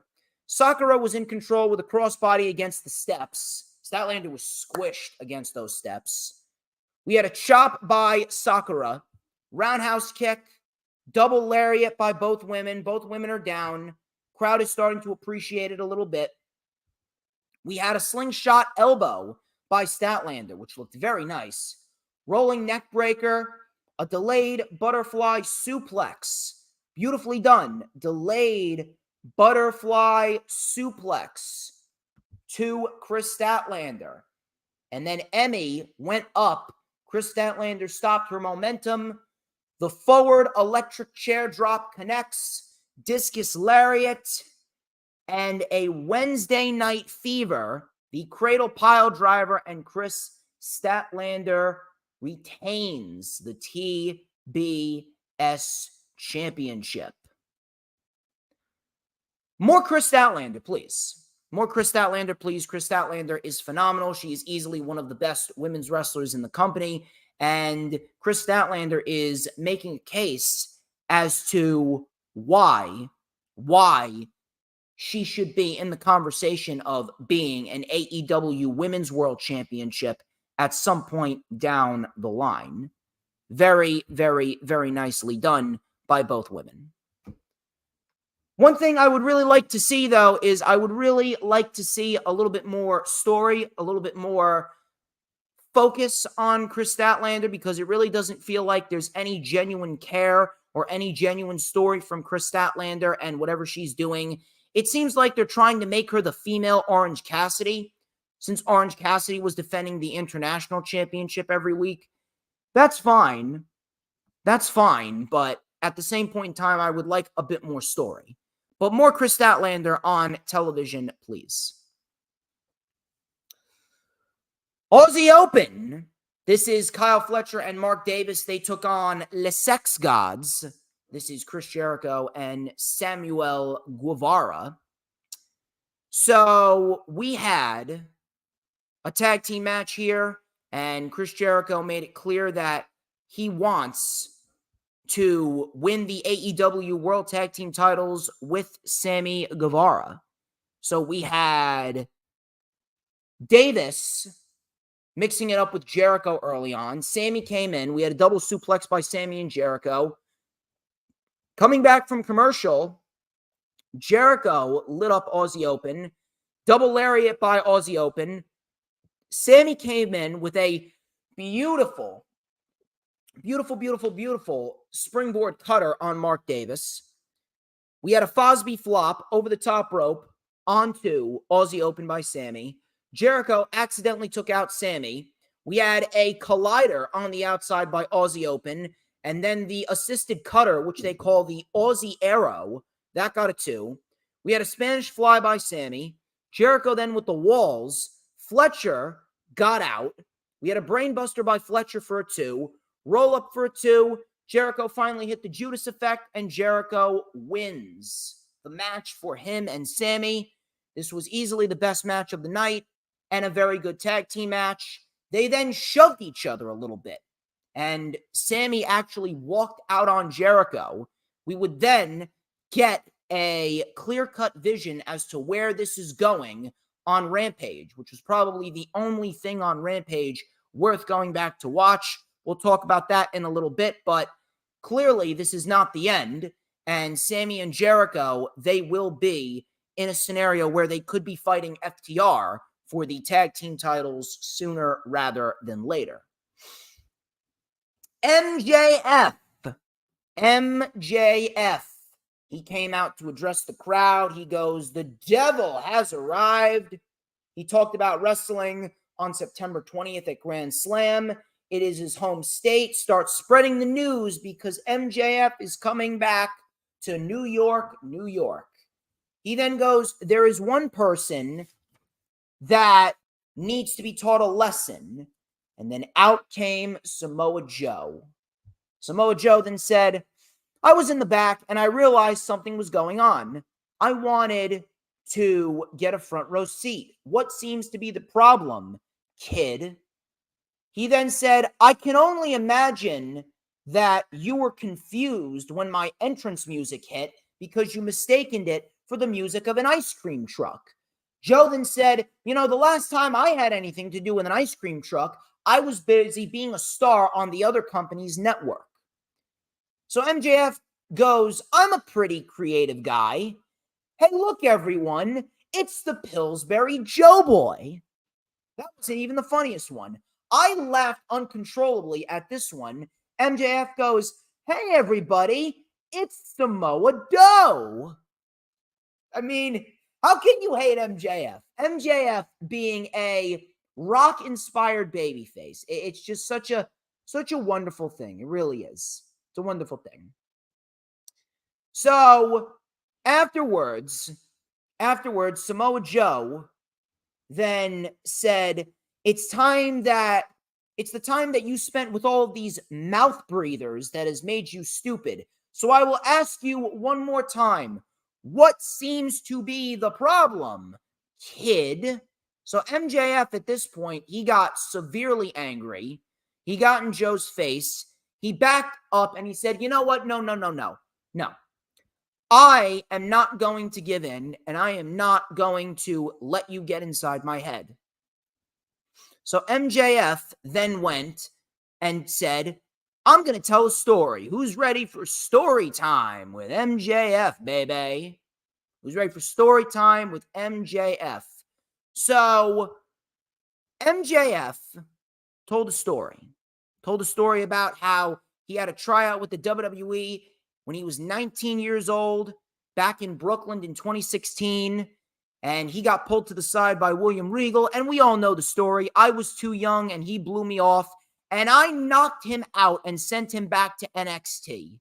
And if you play your cards right, Joe, you're next. He goes, "I was a security guard and I would walk a wrestling legend to the ring, the great Samoa Joe. But what did you do, Joe? You took advantage of a 19-year-old kid and you shoved me into a brick wall and you laughed. Shoved me into a brick wall and you laughed." All of a sudden, he goes, "I know how a scumbag is because at the end of the day, I'm their scumbag. You did it because you knew that you could get away with it. But now the kid is full grown," said MJF. "The kid is full grown and you can't get away with it anymore. So Joey, I'd stay out of my way or I am going to kill you." Joe then said, "I didn't shove you into the wall because I thought that you were a kid. You know what I was thinking when I shoved you into that wall? I wasn't thinking that you were a kid. I thought that you were a little bitch." So MJF dropped the mic. He then slapped Joe across the face. That takes some balls. And then he goes, "You know what? I am not going to jump you because I don't need to do that. I'm going to enter the tournament and I will see you at Grand Slam. I will come for you. But until then, have a nice day. So as MJF was leaving, Samoa Joe then kicked the rope. He kicked the rope into MJF's crotch. He just beat down MJF. He held up the world title. MJF then delivered a low blow to Joe. He went to attack Joe, and MJF caught a Uranage by Joe before Adam Cole came out to save MJF.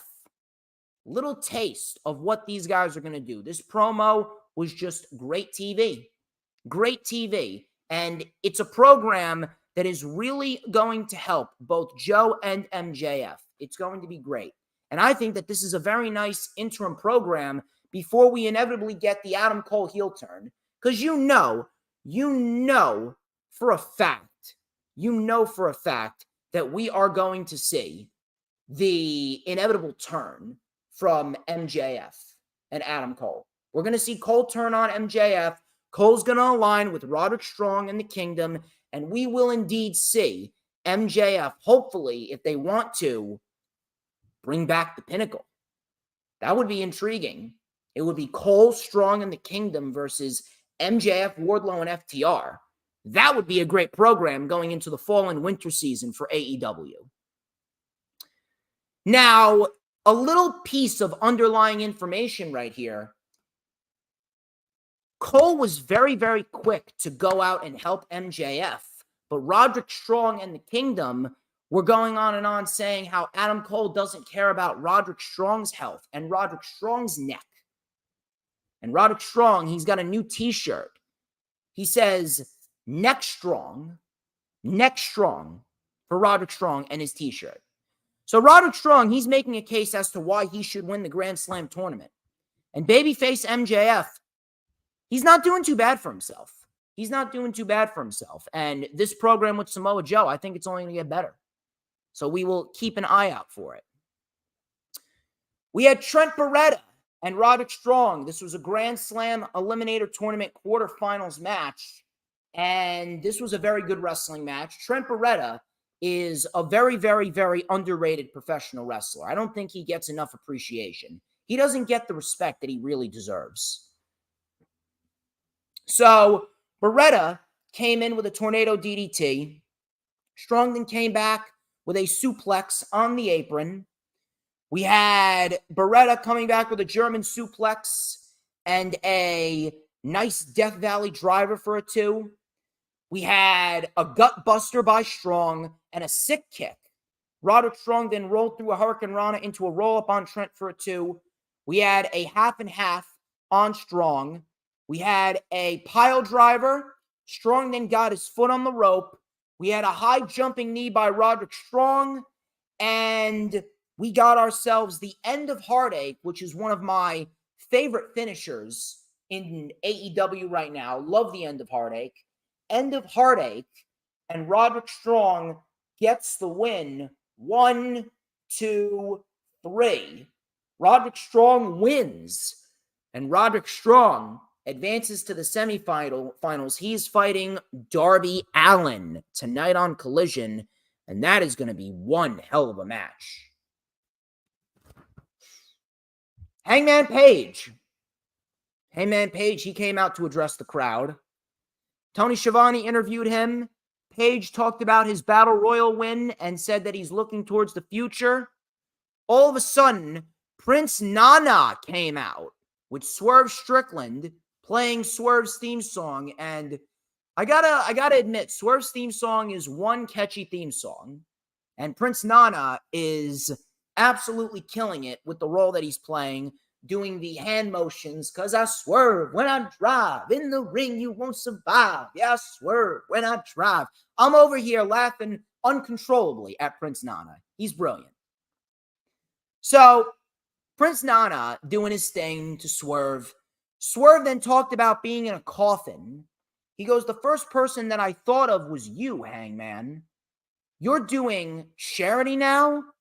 You're doing charity for juvenile delinquents now. And I actually am in full agreement with Swerve Strickland because, Chicago is full of complete delinquents. Chicago is one of the worst states in the industry right now. Nothing but woke liberal garbage.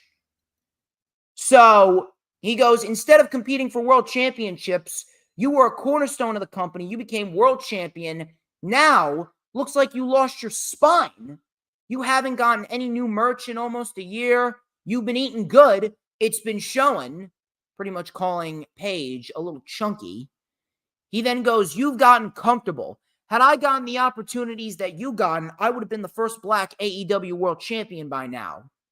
So you got two options. You can ride on into the sunset like the cowboy that you are, move out of the way, and I'll take that spot. Or option B, you can find that fire in you, show yourself what you're really all about, and we can do this, and I will fight for your spot. But I just want to let you know, if you choose to do this with me, I will walk you like a dog. I'm coming for that spot that you act like you don't even want. Hangman then walked away, visibly angry, and Swerve goes, it's a shame that your family is watching you walk away from moral responsibility. I mean, it's brilliant. Absolutely brilliant. Brilliant stuff from Swerve. Swerve is a very underrated promo. Swerve is such an underrated promo. The way that he's carried himself, the way that he has just come off this year, he's been one of the highlights of the year, personally. Swerve has been such a great asset to AEW, it's not even funny. And I really do hope to God that he does get rewarded. He is a perfect fit for the International Championship, a perfect fit for the TNT Championship. And if we see Swerve and MJF, I think that they would kill it. They would absolutely kill it. So Hangman was not too happy. He then grabbed Swerve by the collar. Brian Cage then came out of nowhere and attacked Adam Page, delivered a drill claw. And next week, we got ourselves Adam Page versus Brian Cage, part number 3. And I'm assuming this is leading up to a match with Hangman and Swerve at AEW Dynamite Grand Slam, which should be a good one. Should be a good one, to say the least. Darby Allin and Nick Wayne, they were the main event. Grand Slam World Title Eliminator Quarterfinals. And a very good opportunity for Nick Wayne, I gotta say. Great opportunity for Nick Wayne. I am happy that he's getting this opportunity, and I am happy that Nick Wayne is in a position where he is succeeding. And I think that they picked the right man to work with, because Darby Allin, he is great at what he does. So we got ourselves a very good match. Very good match here between these two individuals. We had Darby. He went for the suicide dive. And he drove himself right into the barricade, which looked absolutely brutal. Brutal to the most highest of highs. Absolutely nasty. So after that, we had Nick Wayne trying to take over control. He delivered a superplex and a very nice fisherman buster, 4-2. Shotgun drop kick by Darby. Figure 4 by Darby, but Nick Wayne reversed it. He reversed the pressure. We had a double crossbody by both men. Darby then told Nick Wayne to hit him harder. We had a super kick on the money for a 2. All of a sudden, Christian Cage and Luchasaurus came out, and they were watching this match. Christian Cage was on commentary. Coming back from a second commercial, Nick Wayne with a Hurricane Rana off the apron to Darby, and then a frog splash off the top to the floor. Very nicely done. Nick Wayne then connected with Wayne's World, but that got a 2 count. Wayne then crashed to the floor. Darby then with a pin, but he didn't do it. He didn't do the coffin drop because he did not want to hurt his friend, the person that he trained. Darby then got caught with the Last Supper pin by Nick Wayne. We had a springboard crossbody for a 2. Code Red for a 2 by Darby. Nick Wayne then had to tap out because Darby was stretching his arms. He was stretching his arms out of his socket, which looked very, very nasty. And Darby Allin advances in a very good match to the Grand Slam Eliminator Tournament semifinals. So it should be very, very interesting. It's going to be very, very interesting. And I do believe, as it relates to Darby and Nick Wayne, I do have a little feeling that we could see a potential heel turn for Nick Wayne because Christian Cage has been trying to manipulate Nick Wayne into joining his ranks because he wants Nick Wayne to learn from him rather than Darby. That should be intriguing. And if anything, maybe a heel turn is the best option for Nick Wayne going forward. We'll see how that plays out, but a very good match. The crowd, though, really brought this show down. Really did not feel all too hyped for AEW Dynamite, and it really did not hit like I really thought it would hit. Not to say it was a god-awful show. It wasn't a terrible show, but kind of lackluster because of the crowd. I'm not sure what the problem is, but if people are going to these wrestling shows, I would expect them to make a bit more noise. Be a little bit more hyped. That was Dynamite for you. We got 2 more shows to go over. Thank you all for sticking by me. Again, we have not gotten a lot of likes on the PWP Nation Facebook page right now. Everyone that is in the YouTube channel right now, it's in the YouTube channel chat, please go to PWP Nation's Facebook page and hit the like button and share it out because we want to get a lot, and I mean we want to get a lot of views, we want to get a lot of traction, we want to get a lot of likes. Go to the PWP Nation Facebook page right now. We only have 6 likes I'm seeing. Don't go into the chat and start putting likes in the chat. I need you to like the actual post. That is what's going to get the algorithm moving. So that was Dynamite. And yes, you're right, Jeremy. It was kind of a tweener show. From there, we go into SmackDown. And SmackDown, a complete bore if I've ever seen it. A complete bore. We had some decent wrestling on the show, don't get me wrong, but very, very lame show. Nothing to sink our teeth into. And I'm really getting sick and tired of the Bloodline angle. The Bloodline storyline is just beyond ridiculous. Beyond ridiculous, and it's becoming completely nonsensical at this rate. It really has. We'll talk about that in a minute, but first things first, let's go over Charlotte Flair and Shotzi versus Damage Control. Charlotte Flair and Shotzi, they took on Damage Control. This pretty much ended with Asuka causing a distraction, and Asuka pretended to steal the championship from Dakota Kai, which caused a distraction. Charlotte Flair then booted Bayley off the apron. She booted Io off the apron. And then Shotzi delivered a leg trap DDT. Leg trap DDT, and that was it. Afterwards, Asuka stared at Io, and she was looking at the title, pretty much depicting that she wants a championship match. And get this, they're doing Asuka and Io next week. They're doing Asuka and Io next week on SmackDown.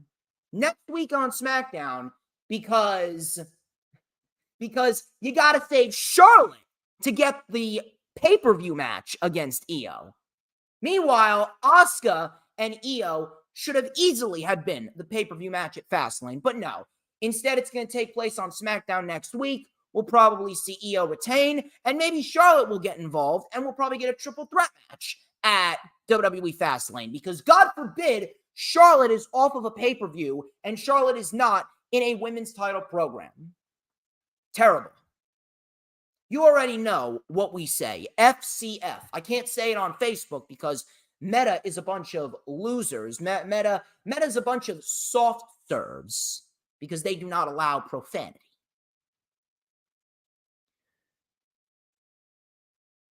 So, Jimmy Uso, he was talking to Paul Heyman in the back, and he was wearing a We the One shirt, and he was talking to Paul Heyman about getting back into the bloodline. He was talking to Paul Heyman about getting back into the bloodline. Heyman then told him that Roman didn't say he was in. Heyman then had a run-in with AJ. Jimmy then took AJ out, and then Heyman said, call Roman Reigns. I'm not even lying to you. This really got under my skin. I'm not even lying. This really pissed me off. Let me get this straight. Jimmy Uso was the man to pull the trigger on Roman Reigns. Roman Reigns was verbally and physically abusing his cousins, the Usos, following their loss to Sami Zayn and Kevin Owens at WrestleMania, where they lost the tag team titles, right? Jimmy Uso super kicked Roman Reigns at Night of Champions. Jimmy Uso was the one to finally say enough is enough. Jimmy Uso helped his brother Jay break free from Roman Reigns and his manipulation. Jimmy Uso and Jay tag teamed in the Bloodline Civil War at Money in the Bank, and they won. Jimmy Uso was hospitalized. He was hospitalized by Roman and Solo, beaten down to within an inch of his life. He comes back. He screws over his own brother, right? He screws over his own brother at SummerSlam, says he was afraid that his brother was going to become a selfish, evil, manipulative piece of trash, just like Roman Reigns. Jay gets traded over to Monday Night Raw, and now he walks back into the bloodline. What am I watching? How does this make sense? What is going on? What is going on, legitimately? How is this logical in any sense of the word? And then I got people, after I'm making posts on PWP Nation, I got these mindless inbreds coming into my posts, coming into my mentions, coming into my chats, trying to come up with their own stories and their own narratives as to what's going on. Trying to say that, oh, Jimmy Uso's a mole that's going to destroy the bloodline from the inside. If Jimmy wanted to destroy the bloodline from within, then he would have never super kicked Roman and he would have remained in the bloodline throughout the summer. It would have been Jay who pulled the trigger. But no, Jimmy was the one that super kicked Roman and said enough was enough, not Jay. Saying that Paul Heyman and Roman Reigns and Solo Sikoa, they're all conspiring against Roman Reigns. How are they conspiring against Roman Reigns? Roman Reigns hasn't done anything to Solo. Yes, they've had a couple of disagreements, but we have never gotten into a scenario where Solo got physical with Roman Reigns or Roman got physical with Solo. Why does he want back in the bloodline? Why would you? Jay is on Raw. Jimmy is on SmackDown. Jimmy now wants back into the bloodline and he's sporting the We the Ones t-shirt. Jimmy, are you stupid? Why would you want back in to the bloodline? Why would you want back into a faction composed of two individuals who beat you senseless and hospitalized you for weeks? I can't do it. I can't do it. I just can't do this anymore. I can't do it. I cannot do it. I need a minute. I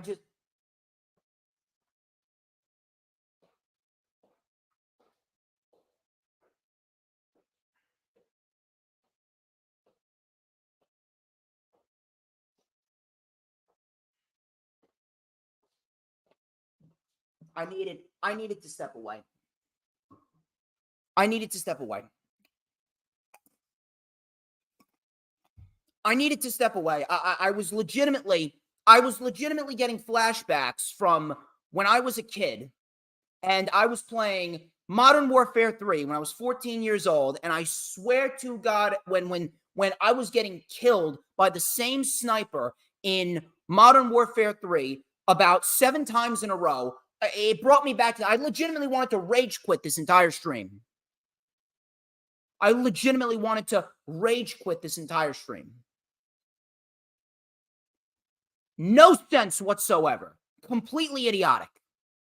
How does it make any sense that Jimmy Uso, he was the guy to pull the trigger. He was the guy to super kick Roman back in May during Memorial Day weekend. He freed Jay from Roman's manipulation. He was all about going against Roman Reigns and his abusiveness. And then he comes back, screws his brother over because he's afraid that Jay's going to become like Roman. Jay gets traded over to Raw. Now he wants back in the bloodline after he pulled the trigger and after he got beaten to a pulp by his cousin and his brother. What are we doing? What are we doing here? This is why the story should have ended. Cody should have beat Roman at WrestleMania, and Jay could have still faced Roman at SummerSlam. Jay should have beaten Roman at SummerSlam with no title on the line, and that should have been the end of it. This storyline sucks. This storyline is absolute garbage. There is such a thing as going on too long, and this Bloodline storyline, I'm sorry to tell you, this Bloodline storyline has gone on far too long. Cody Rhodes was the man to do it at WrestleMania. They didn't do it. They didn't do it because Roman Reigns is being a selfish piece of garbage, and Roman Reigns decides when his title reign ends. Just like Hulk Hogan was a conflict of interest back in WCW in 2000, Roman Reigns is a conflict of interest here in WWE in 2023. The Bloodline and Roman Reigns, they're not even the top merch sellers. LA Knight's the top merch seller.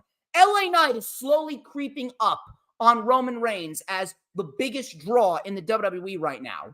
When LA Knight starts passing the minute-for-minute viewership ratings for Roman Reigns for SmackDown, and LA Knight is in that number one spot, what are you going to do then?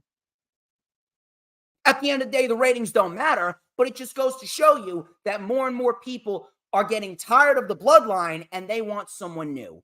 It doesn't matter, regardless of the tricep injury, regardless of what happened, Cody should have beaten Roman at WrestleMania 39. It was the perfect setting. It was the perfect vibe, the match, the story, the crowd, everything, the ambiance, everything, the perfect layout.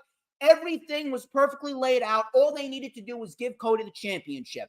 You could have done the same thing that you did with Roman all summer. You could have had Jimmy turn on him, Bloodline Civil War, and then Jay could have beaten Roman at SummerSlam, and that would have been the end. And then Paul Heyman wants to come out and say, oh yeah, we're only in the bottom of the third. Bottom of the third, Paul Heyman, wake up! We're in the 33rd inning. We're in the 33rd inning. The game started at 1 p.m. in the afternoon. It is now 4 a.m., 5 a.m. I'm tired, and I want to go to bed. At some point, the story's got to end. At some point, the chapter needs to close so a new chapter could be opened. When is the Bloodline chapter finally going to end? Cody Rhodes is directionless. He has been directionless following that nonsensical, god-awful feud with Brock Lesnar.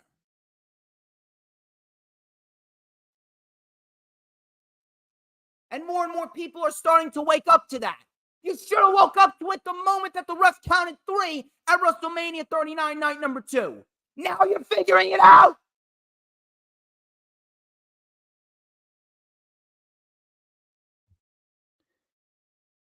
Oh, God. I cannot stand it. I just cannot stand his company. I really can't stand his company sometimes. I don't even want to go forth with the rest of the stream. I'm just going to skim through everything. LA Knight came out to address the crowd. He had a little back and forth with Grayson Waller and Austin Theory. He then beat Austin Theory. He actually had a little face-off with Paul Heyman in the back. I'm not sure what that's all about. Could we potentially see an LA Knight versus Roman Reigns match? I don't know. If we're going to get an LA Knight Roman Reigns match, I would absolutely give LA Knight the championship. Screw Cody Rhodes. I'm not waiting till WrestleMania. We need Roman to lose that championship ASAP. Judgment Day came out to cut a promo. Dominic with the fake crowd reaction, the fake boos. Judgment Day then took on the Brawling Brutes. This was probably the best match from an in-ring perspective of the night. Judgment Day get the victory over the Brawling Brutes. Very good match. And then afterwards, Bobby Lashley and the Street Profits came out. This was probably the second best thing on SmackDown. Minus LA Knight, this was probably the second best thing on SmackDown. Bobby Lashley and the Street Profits stepped up and got in the faces of the Judgment Day.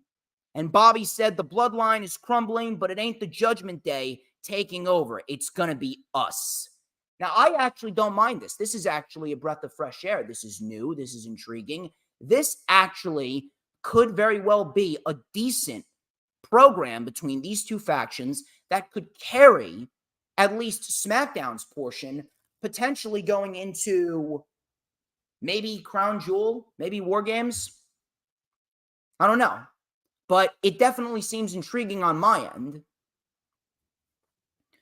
Jimmy Uso then took on AJ Styles. Styles beat Jimmy. Decent match, but you care? I don't care. I do not care one bit. SmackDown sucked. SmackDown sucks. WWE sucks right now. And the more and more and more that I watch them, the more that I want to see them fail. And I don't want to see them fail, but they're giving me every reason in the book to root for them to see them fail.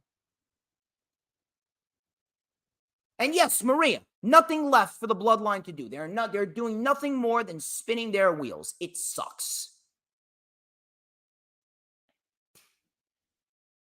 Oh, God. We got AEW Rampage to go over. Get your comments in. Get your last bit of comments in. Get your likes in. Get your shares in. Get your subscriptions in. Get your follows in before we head on out after the Rampage review. Really not all that intriguing of a show, Rampage. Most weeks' Rampage is actually pretty decent. This week, it was just too much on the show. Most weeks' Rampage is actually pretty solid, and it's actually a lot better than SmackDown. But this week, I don't know why. They just put way too much on the show. We didn't need the Young Bucks versus 2.0. I don't know why they put that match on the show. You could have taken that match off the show. You could have given more time to Samoa Joe and Jeff Hardy. You could have easily have given more time to Penta and Jay Lethal. Very blah show was Rampage. Kind of disappointing, seeing as they're usually a decent show. So Penta El Zero Miedo, he took on Jay Lethal. A decent match here, but too many interferences on Lethal's posse's behalf. We need 2 more likes. People, we need 2 more likes, and we got 10 likes altogether on the PWP Nation Facebook page for this stream. If you guys can hit the like button, but hit the like button on the actual post, not in the chat. Hit the like button on the post so that way we can get to 10. Tell your friends about it because we're about to get off in a little bit. So Jay Lethal came in with a lethal combination. Jay Lethal then went for the guitar, but Alex Abrahantes saved Penta. Lethal went for the lethal injection, and Penta countered into a backstabber. And then afterwards, Penta delivered the arm breaker and then the fear factor. And Penta advances to the Grand Slam Eliminator Tournament semifinals. He will fight the winner of Samoa Joe versus Jeff Hardy. That was pretty much that. Probably the best match on the show. The best thing on the show actually wasn't even a match. The best thing on the show was Sammy Guevara and Chris Jericho. So, Chris Jericho and Sammy Guevara, they had a little promo. Sammy said, Chris, you're starting to piss me off. And I know I'm pissing you off. So Chris pretty much said the same. They said that they want to punch each other in the face. Chris Jericho then said, all right. I can see that there's a lot of tension, so I think that we need to settle this. So how about this? We get a match against each other, and we get this all out. Sammy asked where. So then Chris said, how about New York City Grand Slam? Sammy agreed. They then shook hands and they hugged.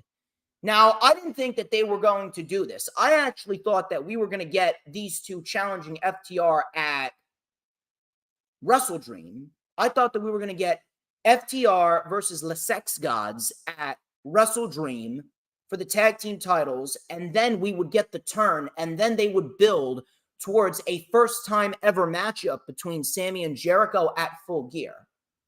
But they didn't do that. Instead, they're doing this match now. They're doing it at Grand Slam. We're going to get it at Grand Slam, and then afterwards, we'll see what happens. I'm not really sure if they're going to stay together, but listen, it's on Grand Slam. Grand Slam is shaping up to be a pretty damn good show. We got Hangman and Swerve. We got Saraya versus whoever wins the Women's Fatal 4-Way next week. We got Jericho and Sammy, and we're getting MJF defending the world title against the winner of this tournament. And I hope that if they want to, in my honest opinion, they should do FTR versus Bullet Club Gold for the tag team titles. I think that would be a very, very, very solid tag team match for the show. And it would really help the show and make it better. That's what I would go with. But this was probably the best thing on the show, this little promo between Sammy and Chris Jericho. And I hear the thunder out there. It's starting, yeah, I know. Listen, Mother Nature, I'm DJ Storms. You don't need to bring on an actual storm. Anyway, we got a 6-woman tag team match. Pretty standard 6-woman tag team match. Nothing crazy. I'm glad that Sky Blue has been getting a lot of showcase as of lately. Sky Blue, Britt Baker, and Sheeta, they won this match. And obviously, there's tensions building between Britt and Sheeta. 2.0 then took on the Young Bucks. The Young Bucks won with the BTE trigger. Not really sure where the Young Bucks are going to go. But we'll see what happens. And then the final match on Rampage, it was Samoa Joe and Jeff Hardy. I was actually enjoying this match, and then it seems like it just ended like that. It barely went 8 minutes. And it was kind of blah. Barely went 8 minutes. Really did not feel as important as it could have felt. So I was a little disappointed there. They really got to do a better job at time management for Rampage. Rampage should not have 4 matches. Rampage should have 3 matches. We should have 3 matches on Rampage and 3 matches only. 3 matches on Rampage and give them all ample amount of time. If you want to insert a segment here or there, fine. Samoa Joe and Jeff Hardy. Jeff Hardy went right on the attack. Nice diving clothesline from the middle rope. Jeff Hardy was actually moving around pretty decently in this match. Joe then gouged at Hardy's eyes. Hardy came back from commercial with a whisper in the wind. Nicely done. Hardy then mounted a comeback with an atomic drop and a low drop kick. A wheelbarrow kick. Jeff Hardy then went for the twist of fate. And Samoa Joe caught him out of nowhere in the coquina clutch. And Jeff Hardy ended up passing out. Nothing over the top. Too many matches on Rampage. Really brought the show down. And I was just not a fan of this at all. Not a fan of it at all. They could have done a lot better with Rampage overall. But ladies and gentlemen, we're clocking in at 2 hours and 20 minutes. You guys were awesome all stream. A very, very successful stream, to say the least. I would like to thank each and every single one of you who joined into the stream. Thank you to Jeremy Lewis, Faction Cast Podcast, Sarah Habka, Maria, Dee Dee, Peanuts, and the final horse, Hula Grim. You guys were awesome. You guys were awesome from top to bottom. Do not forget, like, comment, and subscribe. Check out all the links in the description.